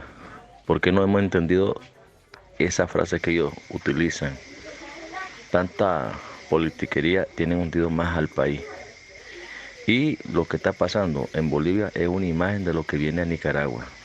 Peor que en abril, que el 18 de abril del año pasado. Vamos a escuchar los siguientes audios posteriormente. Tenemos 2 audios más. Vamos a responder a estos primeros 4. Por favor, sean breves en sus comentarios. Hablaban de que si la Alianza Cívica ya tiene una propuesta de candidatos. Bueno, mira, yo creo que precisamente ese es el proceso, ¿no? Nosotros estamos acostumbrados a un tipo de política que es más efectiva. Lo decía Arturo Cruz, el hombre de acción, la rapidez porque la urgencia. No, tenemos urgencia de salir de la dictadura, pero eso no significa que todo vale, ¿verdad? Ahí es donde viene la política con ética. Tenemos que irnos poniendo de acuerdo. Cada organización tiene sus procesos para concluir en un proceso de unidad donde todos nos sintamos representados, porque ese es el tema. Si no, vamos a fragmentar más lo que ya está fragmentado. Estamos en un proceso de unidad. Eso implica confianza, conocernos y definir los criterios para escoger los candidatos. Personalmente creo que el candidato a la presidencia de cualquier coalición o unidad debe pasar por un proceso democrático de ratificación. ¿Que cuál puede ser? Bueno, ahí los podemos discutir. Personalmente creo que es una primaria. Si no hay algún proceso, la gente se va a sentir frustrada y va a decir lo mismo, es el dedazo nuevamente que se está imponiendo. ¿Por qué? Por la urgencia, porque hay que salir de la dictadura. Yo recuerdo la famosa frase, después de Somoza cualquier cosa. Bueno, y Arturo Cruz lo dice, precisamente el remedio salió peor que la enfermedad. Eso no es lo que queremos en este momento. No queremos una Nicaragua en caos después de que salgamos de la dictadura, porque yo estoy seguro que Ortega va a querer gobernar desde abajo y eso no se puede permitir. Sí. Absolutamente coincidente con Peraza en que la demanda es de procesos democráticos para definir pues los candidatos y candidatas, pero creo que estamos todavía en una fase anterior que es lograr recuperar nuestros derechos humanos, que es lograr nuestro derecho a la libre movilización y manifestación. Y en respuesta a la pregunta de por qué no seguimos marchando, ciertamente eso es muy importante, mantener la resistencia, y creo que sobre todo desde la Unidad Nacional Azul y Blanco se ha estado haciendo una serie de convocatorias desde los presos políticos. Ya vieron cómo resultó un acto de resistencia al fin y al cabo la solidaridad para con los presos y presas políticas. Entonces nosotros todos, toda la ciudadanía, tenemos que seguir ejerciendo presión, tenemos que acelerar, sí, nuestros procesos organizativos a nivel local y en todas las comunidades, de tal manera que también nos permita lograr acciones simultáneas de resistencia y de movilización pacífica, que es una insistencia de todos. Y decirles que antes del 18 de abril nadie se imaginaba que esto iba a ocurrir, ¿verdad? Que esta explosión iba a ocurrir. Así es que todo es posible en Nicaragua y hemos llegado hasta este momento en donde tenemos debilitado a Daniel Ortega porque él no está cómodo. A veces nos sentimos cansados nosotros, pero él está muchísimo más agotado. Y decirles que podemos lograrlo con organización, con la movilización, como decía el señor, y también con la presión internacional. Y pienso de que no hay ninguna otra opción, o sea, tiene que haber unidad, tiene que haber esa gran coalición, porque aquí nos necesitamos todos para salir de esta dictadura. Bueno, sí, aquí le respondiste a la tercer audio que el amigo preguntaba sobre los llamados a las marchas, pero el segundo de los audios afirmaba el amigo que la Alianza Cívica está parcializado al partido C por L y descalifica al resto. Igual pues hacía afirmaciones de que usted lo ha hecho aquí en el programa. Bueno, miren, sobre ese tema yo quiero ser bien claro. Yo no descalifico a nadie, simplemente hay cosas que son reales, ¿verdad? Dicen que hay una radio nacional que un líder político muy importante de Nicaragua dice que yo tengo algo. En realidad yo no tengo nada en contra de nadie. Soy una persona que trata de construir puentes, no crear abismos entre las personas.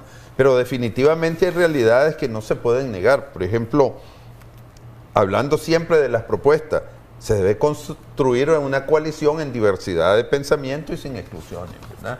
Y entonces, si empezamos a reclamarnos todos los errores que hemos cometido, yo no le estoy reclamando a nadie, simplemente no puede venir una propuesta a decirte sumate. No, porque esto hay que construirlo. O sea, no son las soluciones que se podían encontrar en los años 2000 o en los años 90, porque Nicaragua necesita dar un salto cualitativo en su forma de hacer política. ¿Qué es lo que demanda la gente? La gente está hastiada y lo demostró, y eso también va a los partidos políticos. La gente no salió a votar en el 2016 ni en el 2017, y no es, como dicen algunos líderes políticos, porque hubo movimientos que llamaron al no voto. No, es simplemente que la gente dejó de confiar en el sistema. Si no reconstruimos esa confianza, ¿verdad? Y hay mucha gente que contribuyó a destruir el sistema. Entonces no es que estoy descalificando, simplemente hay hechos que se comprueban en la realidad política día a día. Ahora, el último de los audios que escuchábamos hablaba de que si en verdad creen que el gobierno va a dejar el poder y que si realmente es a través del diálogo que se va a lograr cambiar la realidad nicaragüense. Bueno, parte de mi contestación es que no solo depende acá del gobierno y la voluntad de Daniel Ortega. O sea, nosotros, creo, hablando de la ciudadanía en general, de Nicaragua en general, pues somos los que hemos llevado a que Daniel Ortega, a través de la presión, a través de la movilización, a través de la gestión coordinada a nivel internacional también, es que hemos logrado también la liberación de los presos, el que la comunidad internacional en efecto respalde el hecho de que tiene que haber aquí una salida por la vía democrática, por la vía de elecciones libres y transparentes. Entonces, obviamente, Daniel Ortega le tenemos que arrancar los cambios, y así ha sido. Eso es lo que hemos hecho de todo este año, ¿verdad? A través de la movilización, y por eso es tan importante lo que decía el señor, el llamado a mantenernos en resistencia en las calles de manera gradual, y recuperando esas calles. Se nos está acabando el tiempo, pero vamos a ubicar rápidamente dos audios que tenemos pendientes. Adelante con el primero.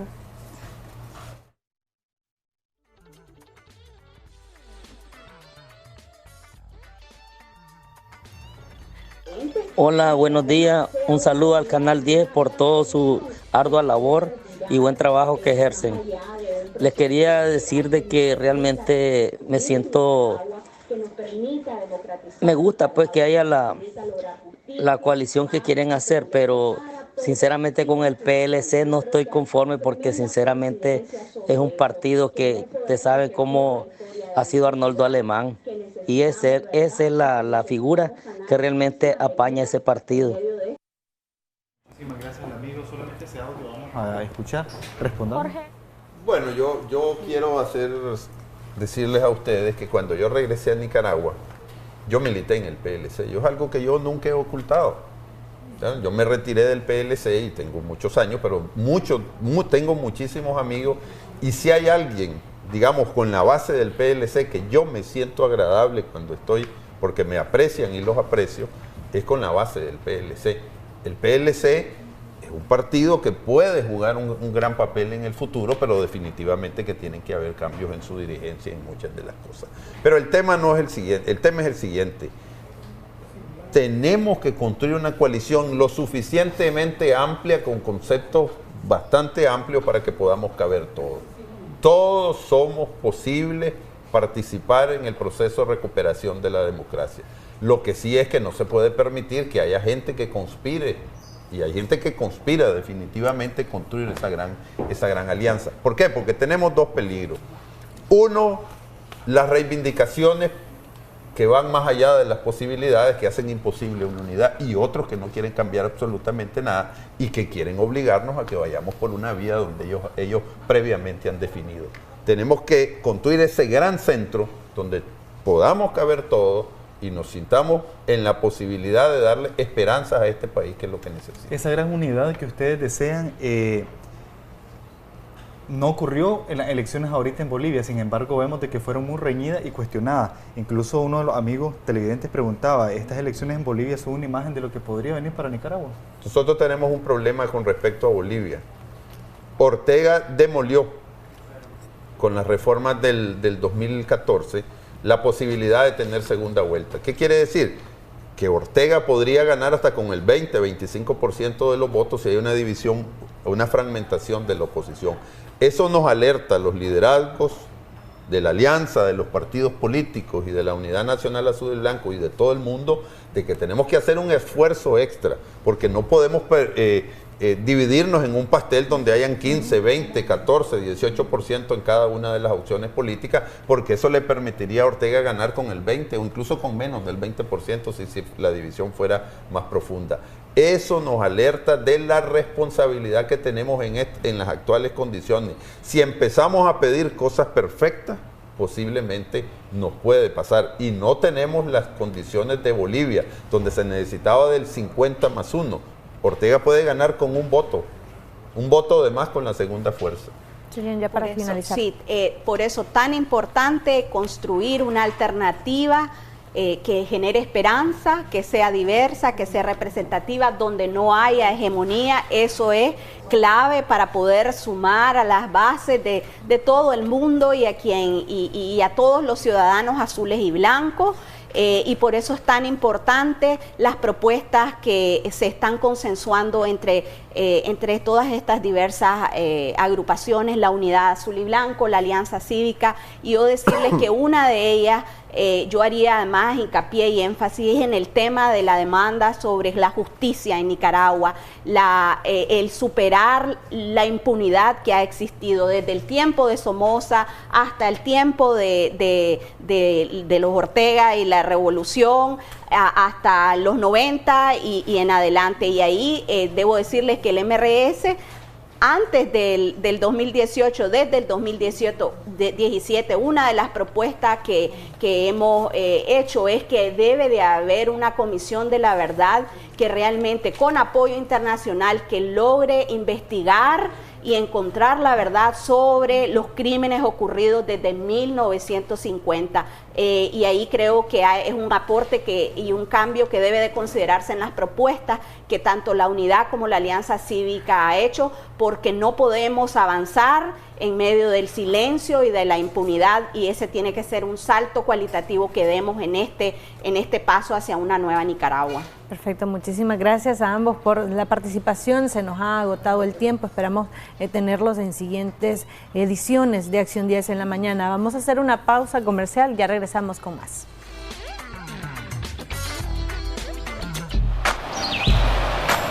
Ya regresamos con Acción 10 en la mañana.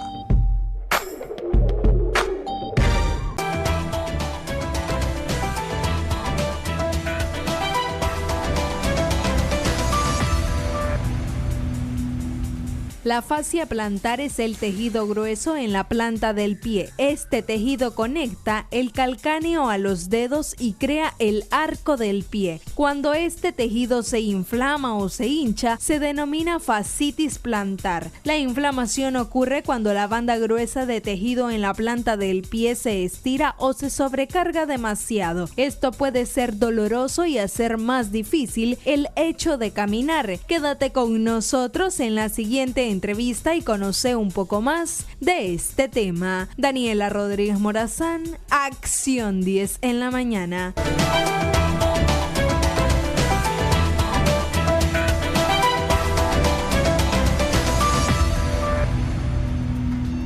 Para hablar de este tema de fascitis plantar, estamos en la grata compañía de la doctora Débora Navarrete de Clínica de Medicina Oriental Altamira y vamos a saber cuáles son los procedimientos de diagnóstico, también cómo esto puede imposibilitarle, incluso en la vida personal, pero también en la laboral, y de qué manera podemos tratarlo. Bienvenida, qué gusto que esté con nosotros un miércoles más. Coméntenos sobre esto, qué tan frecuente es en la población nicaragüense. Sí, muy buenos días, siempre agradeciéndole por el espacio que nos brindan a la Clínica de Medicina Oriental Altamira.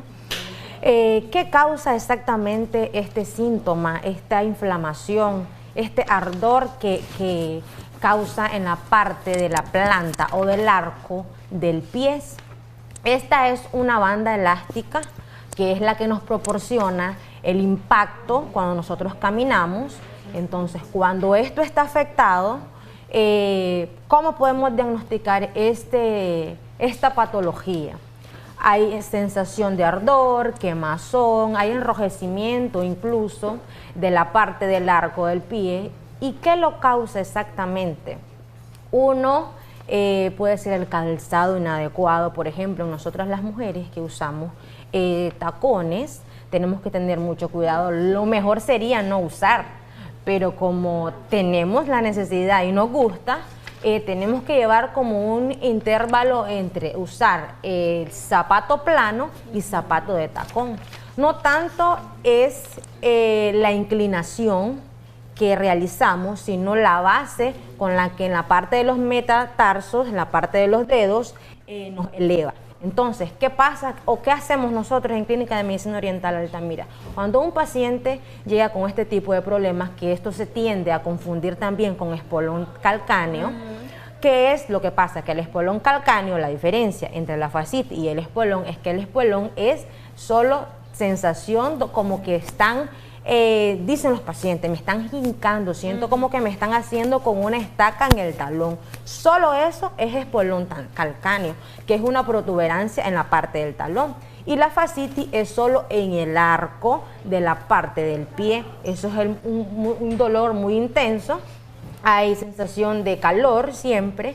Y en esos casos lo primero que hay que hacer es hacer una terapia, una crioterapia, que es una terapia de frío, aplicar bastante frío primeramente, y por consiguiente utilizamos nosotros terapia de moxabustión. Esta terapia es una terapia de calor de una planta que se llama Artemisa, pues hacemos un proceso y después por consiguiente utilizamos la acupuntura. ¿Ya? Acupuntura con electro, esta es una energía que utilizamos con las agujas de acupuntura, esto va a actuar como analgésico y desinflamante. En raros casos se lleva cirugía cuando es fascitis plantar, porque esto lo podemos corregir con una buena postura. También el peso influye mucho, los deportes extremos, no hacer deporte o poner mal el pie, sino que a veces cuando corre uno o hay situaciones o terreno inclinado, es muy pedregoso y lo hacemos repetitivamente, esto puede causar la fascitis. Por el impacto que tiene por la el impacto que tenemos. El ejercicio. Y también uno de los otros síntomas puede ser que al levantarnos en los primeros pasos en la noche, esta parte de la fascia, esta banda elástica en la noche, ella vuelve como que se reduce un poco. Entonces, al reducirse por la mañana, cuando damos los primeros pasos y estamos teniendo esta patología, el primer impacto va a ser que nos va a doler demasiado. Entonces, en estos casos hay que recurrir al médico y no dejárselo pasar, porque primero hay fascitis plantar y por ende consiguiente es el espolón calcáneo. Que es como una complicación. Entonces. Exactamente. Entonces, cuando hay la fascitis, eso se puede corregir sin cirugía y podemos hacer cierto ejercicio, podemos hacer las terapias y esto se corrige. Pero si ya dejamos que pase, va a espolón calcáneo y esto se va a una cirugía. Entonces, las cirugías por consiguiente no son tan recomendables porque al final esos síntomas vuelven y vuelven mayor, con más fuerza. Tenemos una llamada, doctora, ya seguimos hablando del tema. Buenos días, le escuchamos. ¿Aló? Sí, buenos días. Bienvenida. ¿Su consulta cuál es?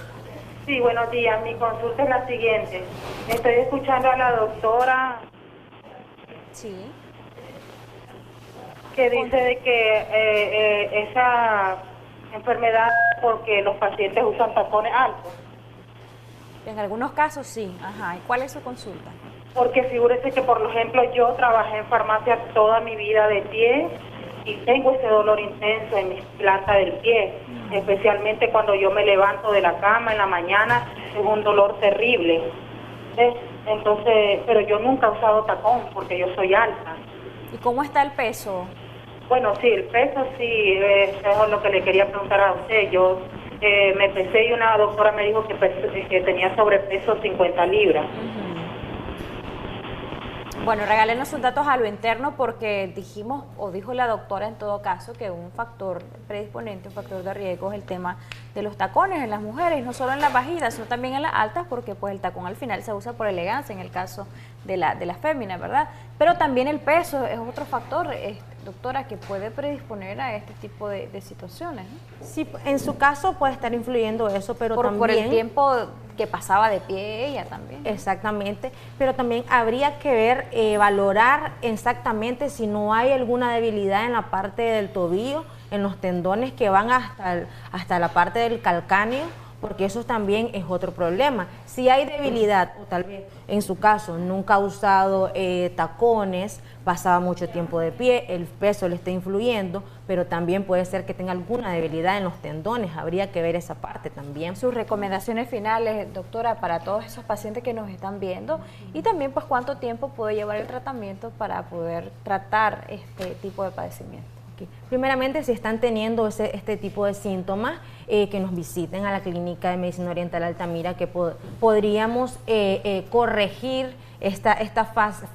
fascitis plantar antes de que se haga un espolón calcáneo. No correr en tanto, si estamos haciendo deporte extremo o simplemente hacemos actividades físicas en el gimnasio, si estamos teniendo este tipo de síntomas, es mejor no hacerlo. Estar en reposo un momento, visitar a un médico y por consiguiente utilizar las terapias ya antes dichas. ¿Cuánto tiempo puede llevar la mejoría con las terapias? Esto va dependiendo si es solo fascitis plantar por cualquier causa, podría ser unas 8 sesiones de electroacupuntura y terapia de crioterapia. O si no, si ya esto es una debilidad en sí de los tendones, nos podría llevar un poco de más tiempo y habría que valorar en general si no hay alguna artritis, una osteoporosis, porque eso también influye en sí. Gracias, doctora. En pantalla están los teléfonos de Clínica de Medicina Oriental Altamira para que usted pueda llamar y hacer su cita. La paciente que llamó puede llamar a estos números de teléfono para que pueda agendar la cita, que es totalmente gratis, gracias a Clínica de Medicina Oriental Altamira y Acción 10 en la mañana. Michelle, tenés sorpresas para nosotros en esta mañana, muy grata información. Hola, ¿cómo están? Feliz miércoles de Aprendamos Juntos con Maru en su segmento de Acción 10. En la mañana, como todas las semanas. Esta semana vamos a hacer un proyecto muy bonito que podemos también regalar. Seguimos en el mes de octubre haciendo proyectos que podemos regalar para esa ropa, esas mochilas, accesorios, cartucheras aburridas para darles vida. Así que pendientes a todos los materiales, toma nota y no te muevas de tu lugar para que aprendamos juntos un nuevo proyecto.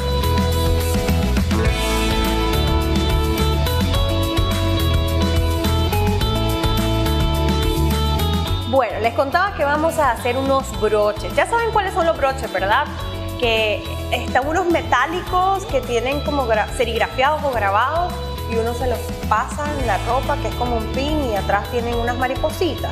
¿Han visto los aretes, verdad? Obviamente. Todas las niñas tenemos aretes, algunos hombres se hacen aretes, ok. Han visto que en la parte de atrás de los aretes tiene un broche pegado al arete, que es esto. Una parte plana y un palito. Básicamente es como un chinche, no sé, un clip, un chinche, lo que se ocupa para pegar en las pizarras los papeles. Pues eso es lo que vamos a utilizar hoy. Y además lo vamos a complementar para que no se nos caiga con una mariposita de arete también. Así que pueden encontrar este juego, que es el pin con el broche. Si se les olvidó o no tienen una impresora a mano, pues entonces ustedes sencillamente pueden empezar a dibujar. A mí, por alguna extraña razón, me gustan muchísimo las sandías. Entonces, vamos a dibujar una sandía. Esto es para que hagamos un ejemplo, ¿ok? Entonces, las sandías tienen 3 partes. Una parte clara verde, otra parte oscura verde también, y adentro que es rojo, o yo lo voy a pintar en fucsia, y también las semillas. Así que primero nos vamos a enfocar en pintarlo. Excelente, entonces aquí ya tenemos nuestro dibujo y yo le estoy haciendo un pequeño borde en negro solamente para darle más realce. Ok, entonces nuestro siguiente paso es recortar. Ok, entonces ahora vamos a tomar silicón frío, vamos a colocar pegamento por la parte de atrás del parche. Y ahora vamos a recortar nuevamente al ras de nuestro otro dibujo. Vamos a ir cortando con mucho cuidado al ras de nuestro dibujo. Ok, entonces ya que tenemos listo esto, vamos a proceder con básicamente nuestros dos últimos pasos. Vamos a pegar la parte de atrás de nuestro broche. Le vamos a colocar esta parte que es como la del arete. Para eso vamos a utilizar un pegamento fuerte. No quiero utilizar silicón porque esto es metálico, pero si ustedes tienen plásticos, estas piezas, pues les va a funcionar perfecto. ¿Okay? Le ponemos pegamento, sencillamente lo ubicamos en nuestro broche. Aquí simplemente vamos a dejar secar un momentito y listo, ¿ok? El último paso, tomamos un brillo de uñas y le vamos a dar una capa media, ¿ok? Ni fina ni gruesa. ¿Notan la diferencia? Vieron que los colores estaban bastante opacos y ahora están súper vivos. ¿Qué tal este proyecto? ¿Verdad que está bien bonito? Me gusta muchísimo. Vamos a ponerlo en algo para que lo vean, que se ve muy lindo, muy vivo y es muy fácil de hacer con materiales que seguramente tienen en casita o que pueden encontrar muy cerca de ustedes. Y como siempre les digo, nos vean todos los miércoles en su revista de Acción 10 en la mañana con muchísimos más proyectos útiles, fáciles y económicos para reciclar, reducir y reutilizar. Nos vemos el próximo miércoles.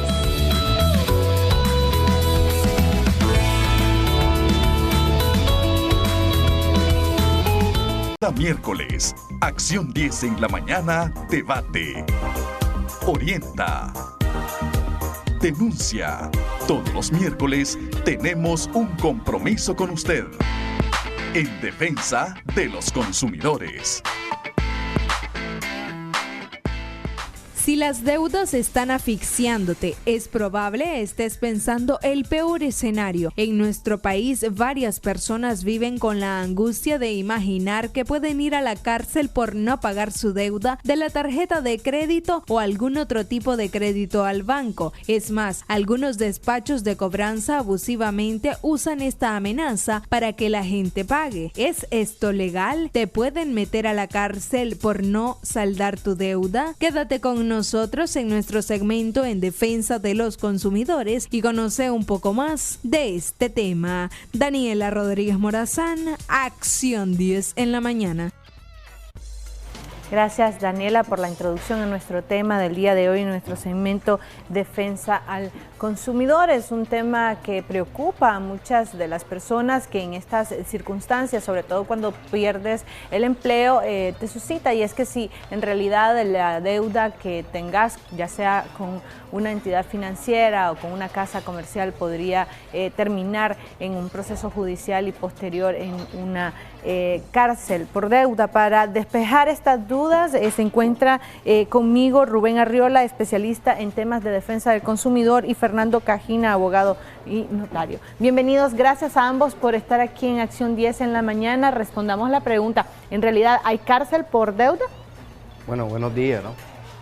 Buenos días, Michelle, gracias por la invitación. Efectivamente que esta es una polémica que se ha desatado últimamente en la sociedad nicaragüense con esto de las reformas a las leyes, a la ley de estabilidad energética. Y los medios de comunicación han llevado esta información a la población, y la misma efectivamente de que se ha alterado los ánimos y se han caldeado en el sentido de que se ha corrido la voz de que con la reforma a la ley de estabilidad energética, eventualmente las distribuidoras Disnorte y Disur van a llevar a la cárcel por deuda a una serie de personas en estado de mora, según se ha comentado popularmente entre las redes sociales, ¿verdad? Efectivamente, pues para tranquilidad de la población, se les requiere, pues más que todo, informar a todos de que El artículo 41 de la Constitución Política de Nicaragua establece de que no habrá cárcel por deuda. Entonces, si nos basamos en este principio constitucional, cualquier solicitud que haga, ya sea un particular, una empresa jurídica o llamemos eventualmente DISNORTE o DISUR, que por una eventual deuda que esté en estado de mora y quiere llevar a los juzgados a un usuario de energía eléctrica y solicitar prisión preventiva o una condena que conlleve prisión, sería totalmente ilegal. De hecho, ninguna autoridad judicial va a decretar, ya sea ni en prisión preventiva ni condenarlo en prisión a ningún deudor moroso, pues la misma Constitución Política de Nicaragua en su artículo 41 establece con claridad meridiana de que no habrá deuda por cárcel.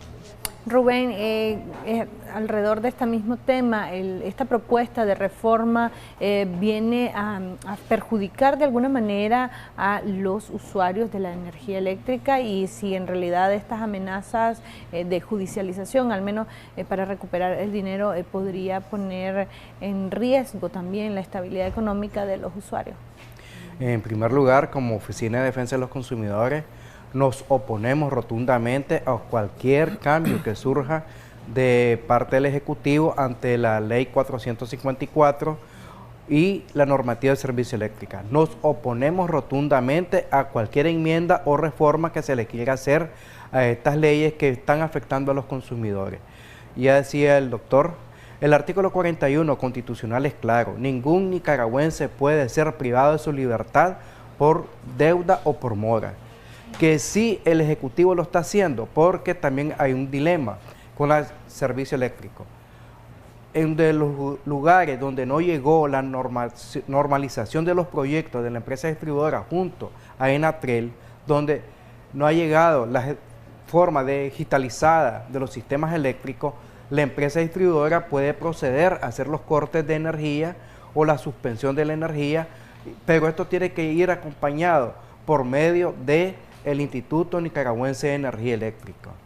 De esta manera ellos pueden quitarte la cometida, inclusive llevársela, y de esta manera aplicarte una multa. Cárcel por deuda, en Nicaragua jamás se había visto esto, pero sí hay que quedar claro, y voy a ser claro con la empresa distribuidora.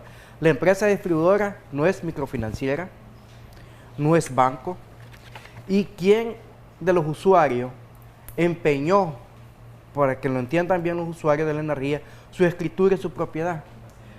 Hay ejecuciones, pero que cuando vos como prestamista le tenés la propiedad a la persona o sus escrituras públicas originales.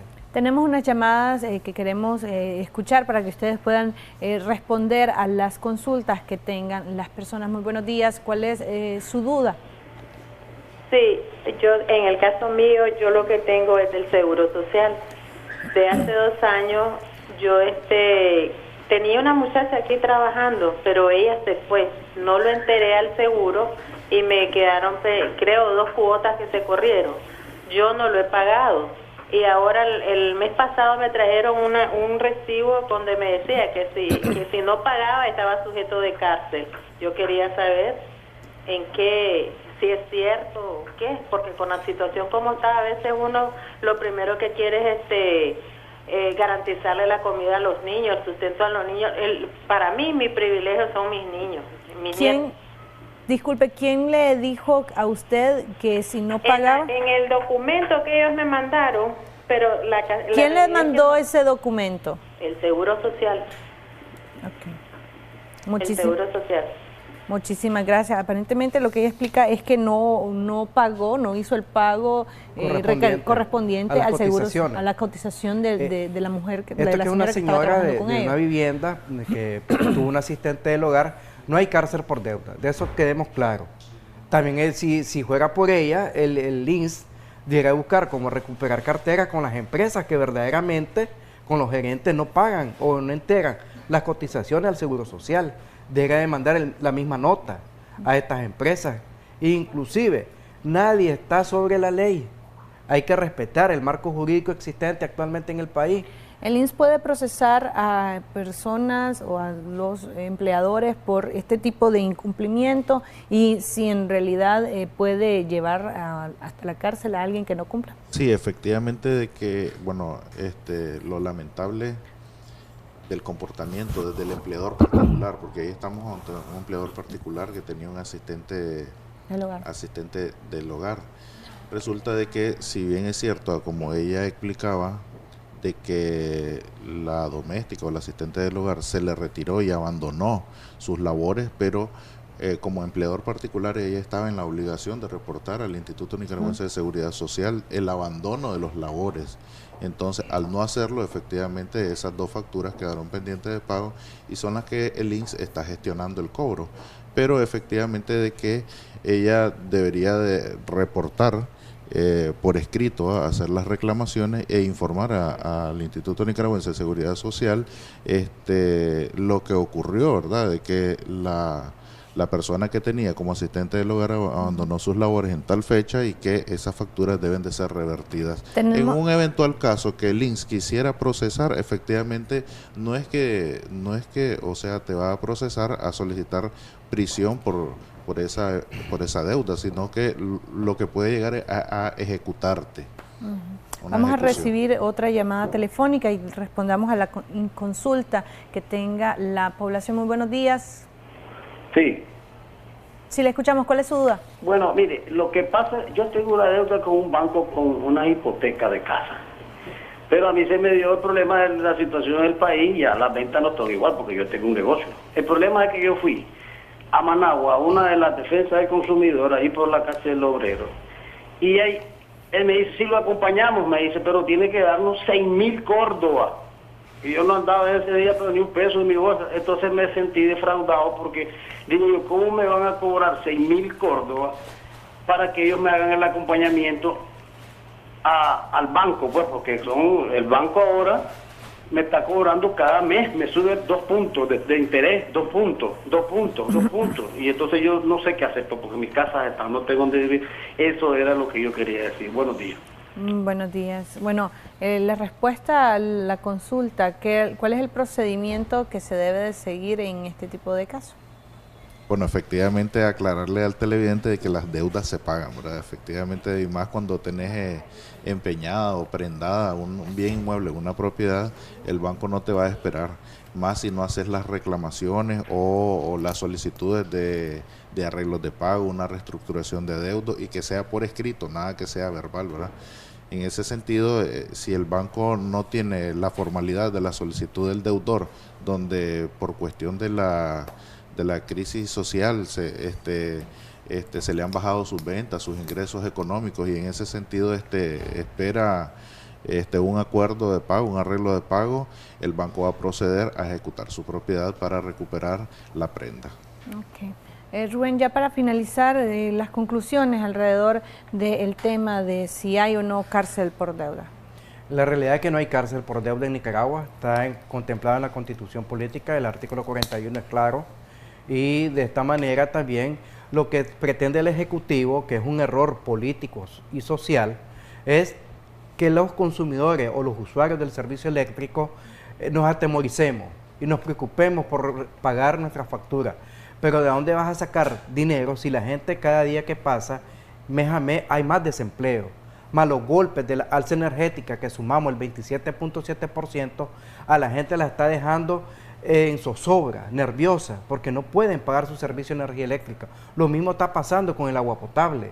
Y ya miramos que en Nacal, en las noches, en los diferentes barrios, anda con un perifoneo en sentido de cobro y el día siguiente te aparecen con los cobros y los cortes de agua potable.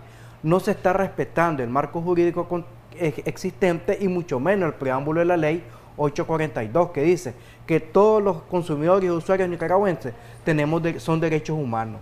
De esta manera nosotros le hacemos un llamado a las personas que metieron esta reforma a la ley 454 en el artículo 5 de que no metan más leña al fuego. Es necesario reflexionar y de esta manera evitémonos un estallido social en Nicaragua. Fernando. Sí, efectivamente, bueno, más que todas las conclusiones son a quitarse ese estrés en la población. En realidad es que esto de la reforma a la ley de normativa eléctrica ha causado bastante revuelo social, y en este sentido pues ha causado bastante estrés en la población, de que la gente que está en estado de mora va a ir a parar a la cárcel. Pues no, efectivamente, para tranquilidad de todos estamos protegidos, diría, porque el artículo 41 de la Constitución establece pues que no habrá cárcel por deuda alguna. Perfecto, muchísimas gracias a ambos. Quedó claro el tema. Vamos ahora a darle paso a Jocelyn Medrano, que tiene información de su interés. Cada miércoles, Acción 10 en la mañana, debate, orienta, denuncia. Todos los miércoles tenemos un compromiso con usted en defensa de los consumidores. Gracias, Jocelyn Medrano. Y en nuestro segmento de Niñez en Acción vamos a abordar el tema sobre la protección solar ocular en niños. Para ello se encuentra a mi lado Geraldine Porras, optometrista de La Curazao. Bienvenida, doctora, por estar aquí en Acción 10 en la mañana. ¿Cuáles son las debidas medidas que uno debe de tomar para proteger de la luz solar a nuestros niños y niñas? Bien, antes vamos a abordar el por qué es importante el cuidado. Bueno, porque los niños principalmente están más expuestos que los adultos a las radiaciones solares, ya que pasan más tiempo en recreación, en los parques, con exposición a las radiaciones. Otra característica que tienen los niños es que sus estructuras oculares no están bien desarrolladas. Por ejemplo, el cristalino es menos opaco que el de los adultos, y esto permite que atraviesa el 90% de los rayos ultravioleta, es decir, que solo filtran un 10 a un 20%. El resto pasa a acumularse en la retina y con el tiempo a causar daños. ¿Qué tipo de daños puede ocasionar la exposición solar en los niños? Ya en la etapa adulta podemos tener, por ejemplo, cataratas, degeneración macular. Durante la etapa de la adolescencia, queratitis, conjuntivitis, y estos síntomas van a ser, por ejemplo, fobia a la luz, ojos rojos, sensación de arenilla, picazón. Otra estructura que tenemos en desarrollo en los niños hasta los 12 años es los pigmentos. Son más claros en los niños, no se han desarrollado los pigmentos, y esto hace también que pase más luz. La pupila es un poco más dilatada y también favorece la absorción de luz ultravioleta. ¿Cómo se puede proteger a la niñez de los rayos ultravioletas? Bueno, tenemos 3 tipos de protecciones. Las lentes fotocromáticas, que es aquella lente que reacciona químicamente al sol. Cuando salimos al exterior, ellas se ponen completamente oscuras y nos están brindando la protección UV. Ya cuando le regresamos al interior, ya ellas se ponen completamente claras. Por ejemplo, es importante realizar valoraciones en los niños una vez al año. Hay niños y adolescentes con problemas refractivos, y aprovechar cuando hacemos su graduación, colocar también las protecciones, la fotocromática, por ejemplo. Tenemos las gafas de sol, principalmente en las épocas de verano. Las gafas de sol tienen que ser homologadas. ¿Qué significa esto? Que debemos adquirirlas en lugares apropiados, consultorios, ópticas, y nosotros tenemos, por ejemplo, un equipo que nos permite valorar si trae la protección UV400 del lente, y se los mostramos al paciente. Estas son las gafas de sol. Y tenemos también las gafas de graduación, que las podemos polarizar. Es decir, que no son aquellas que se van a oscurecer, sino que ya directamente vienen con la protección UV polarizada en un laboratorio completamente digital.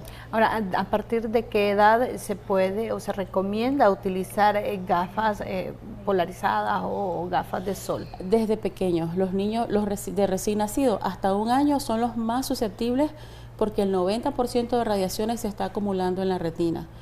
Desde niños debemos de tener la precaución de colocarle gafas a los niños, sobre todo, como le decía, cuando están expuestos a playa, a parques, en el colegio, por ejemplo, la recreación de los niños que están muy expuestos al sol. podemos utilizar no solo las gafas solares, sino que las fotocromáticas graduadas. Ahora, los lentes que se les dan o se les recomienda a los niños son lentes especiales considerando las actividades constantes de los pequeños. Por ejemplo, o sea, vamos a ponerles lentes, pero ellos generalmente corren en actividades deportivas y demás. Bueno, en cuanto a lentes, se recomienda que sean lentes policarbonados, mayor resistencia a los golpes. Si el niño se cae o tira los lentes o sufre un golpe, no se le van a fracturar. Y el aro es conveniente que sea un arito de pasta, porque este se regula más a la orejita del niño. El 80% de la montura recae sobre la nariz y entonces el aro de pasta se puede adecuar, lo calentamos y se puede adecuar a la fisonomía del niño. Aparte que es más resistente. Ahora, tenemos excelentes noticias para las personas que nos están viendo. Entiendo que ustedes han traído un certificado de regalo para compras, ¿no? Para Así es. Este tipo de lentes. Así es, tenemos un certificado de regalo por aro y lentes gratis. Obviamente también la consulta, ¿verdad? Nuestra consulta puede ser en cualquier sucursal, Metrocentro, Multicentro, la Virgen, y en departamentales también. Ahora, este certificado es para la compra de lentes para niños. ¿De qué edad? Puede ser adulto o niños. Perfecto. Y para las personas que nos están viendo, pueden marcar nuestras líneas telefónicas 2222-7808. El certificado de compra, ustedes ya escuchaban a la doctora que lo puede canjear, ¿no? En cualquiera de las sucursales. Si nos la repite, por favor. Así es. En Managua tenemos Galería Santo Domingo, Metrocentro, Multicentro y La Virgen. En departamentos Chinandega, León, Estelí y Matagalpa. Y recordarles la promoción de este mes: por las compras de sus lentes y su aro adquiere 1.000 córdobas, un certificado de 1.000 córdobas canjeable en supermercados. ¿El certificado también incluye la medición? Así es. Nosotros tenemos la característica que ofrecemos el examen de la vista gratuitamente a todas las personas, vayan a adquirir sus lentes o no, porque también hacemos prevención oportuna de los problemas refractivos. Ya tenemos la llamada telefónica de uno de nuestros televidentes. Muy buenos días, me regala sus 2 nombres y sus 2 apellidos, por favor. Yamilet del Carmen Estrada Mendoza. Ok, muchísimas gracias, doña Yamilet. Por favor, a lo interno deje su número de cédula y pase a retirar su certificado en horario de oficina, siempre acompañado de fotocopia de su cédula de identidad. Ya para concluir, doctora, ¿cuáles son las recomendaciones? Además de, obviamente, el uso de los lentes, si hay alguna otra manera de proteger la vista de nuestros niños. Sí, además de los lentes, por ejemplo, no exponerlos en horas solares en que la luz está muy intensa, por ejemplo, entre las 11 y las 3 o 4 de la tarde, esas horas son muy fuertes. Sacarlos, por ejemplo, con gorrita, proteger la piel del párpado también con protectores solares y propiamente pues el lente. Perfecto, muchísimas gracias por estar aquí en Acción 10 en la mañana. Esperamos que las recomendaciones de la doctora le hayan sido de utilidad. Vamos a hacer una pausa comercial, pero ya regresamos con más de Acción 10 en la mañana. Hasta aquí, Acción 10 en la mañana. Les recordamos nuestra edición de noticias a la 1 de la tarde.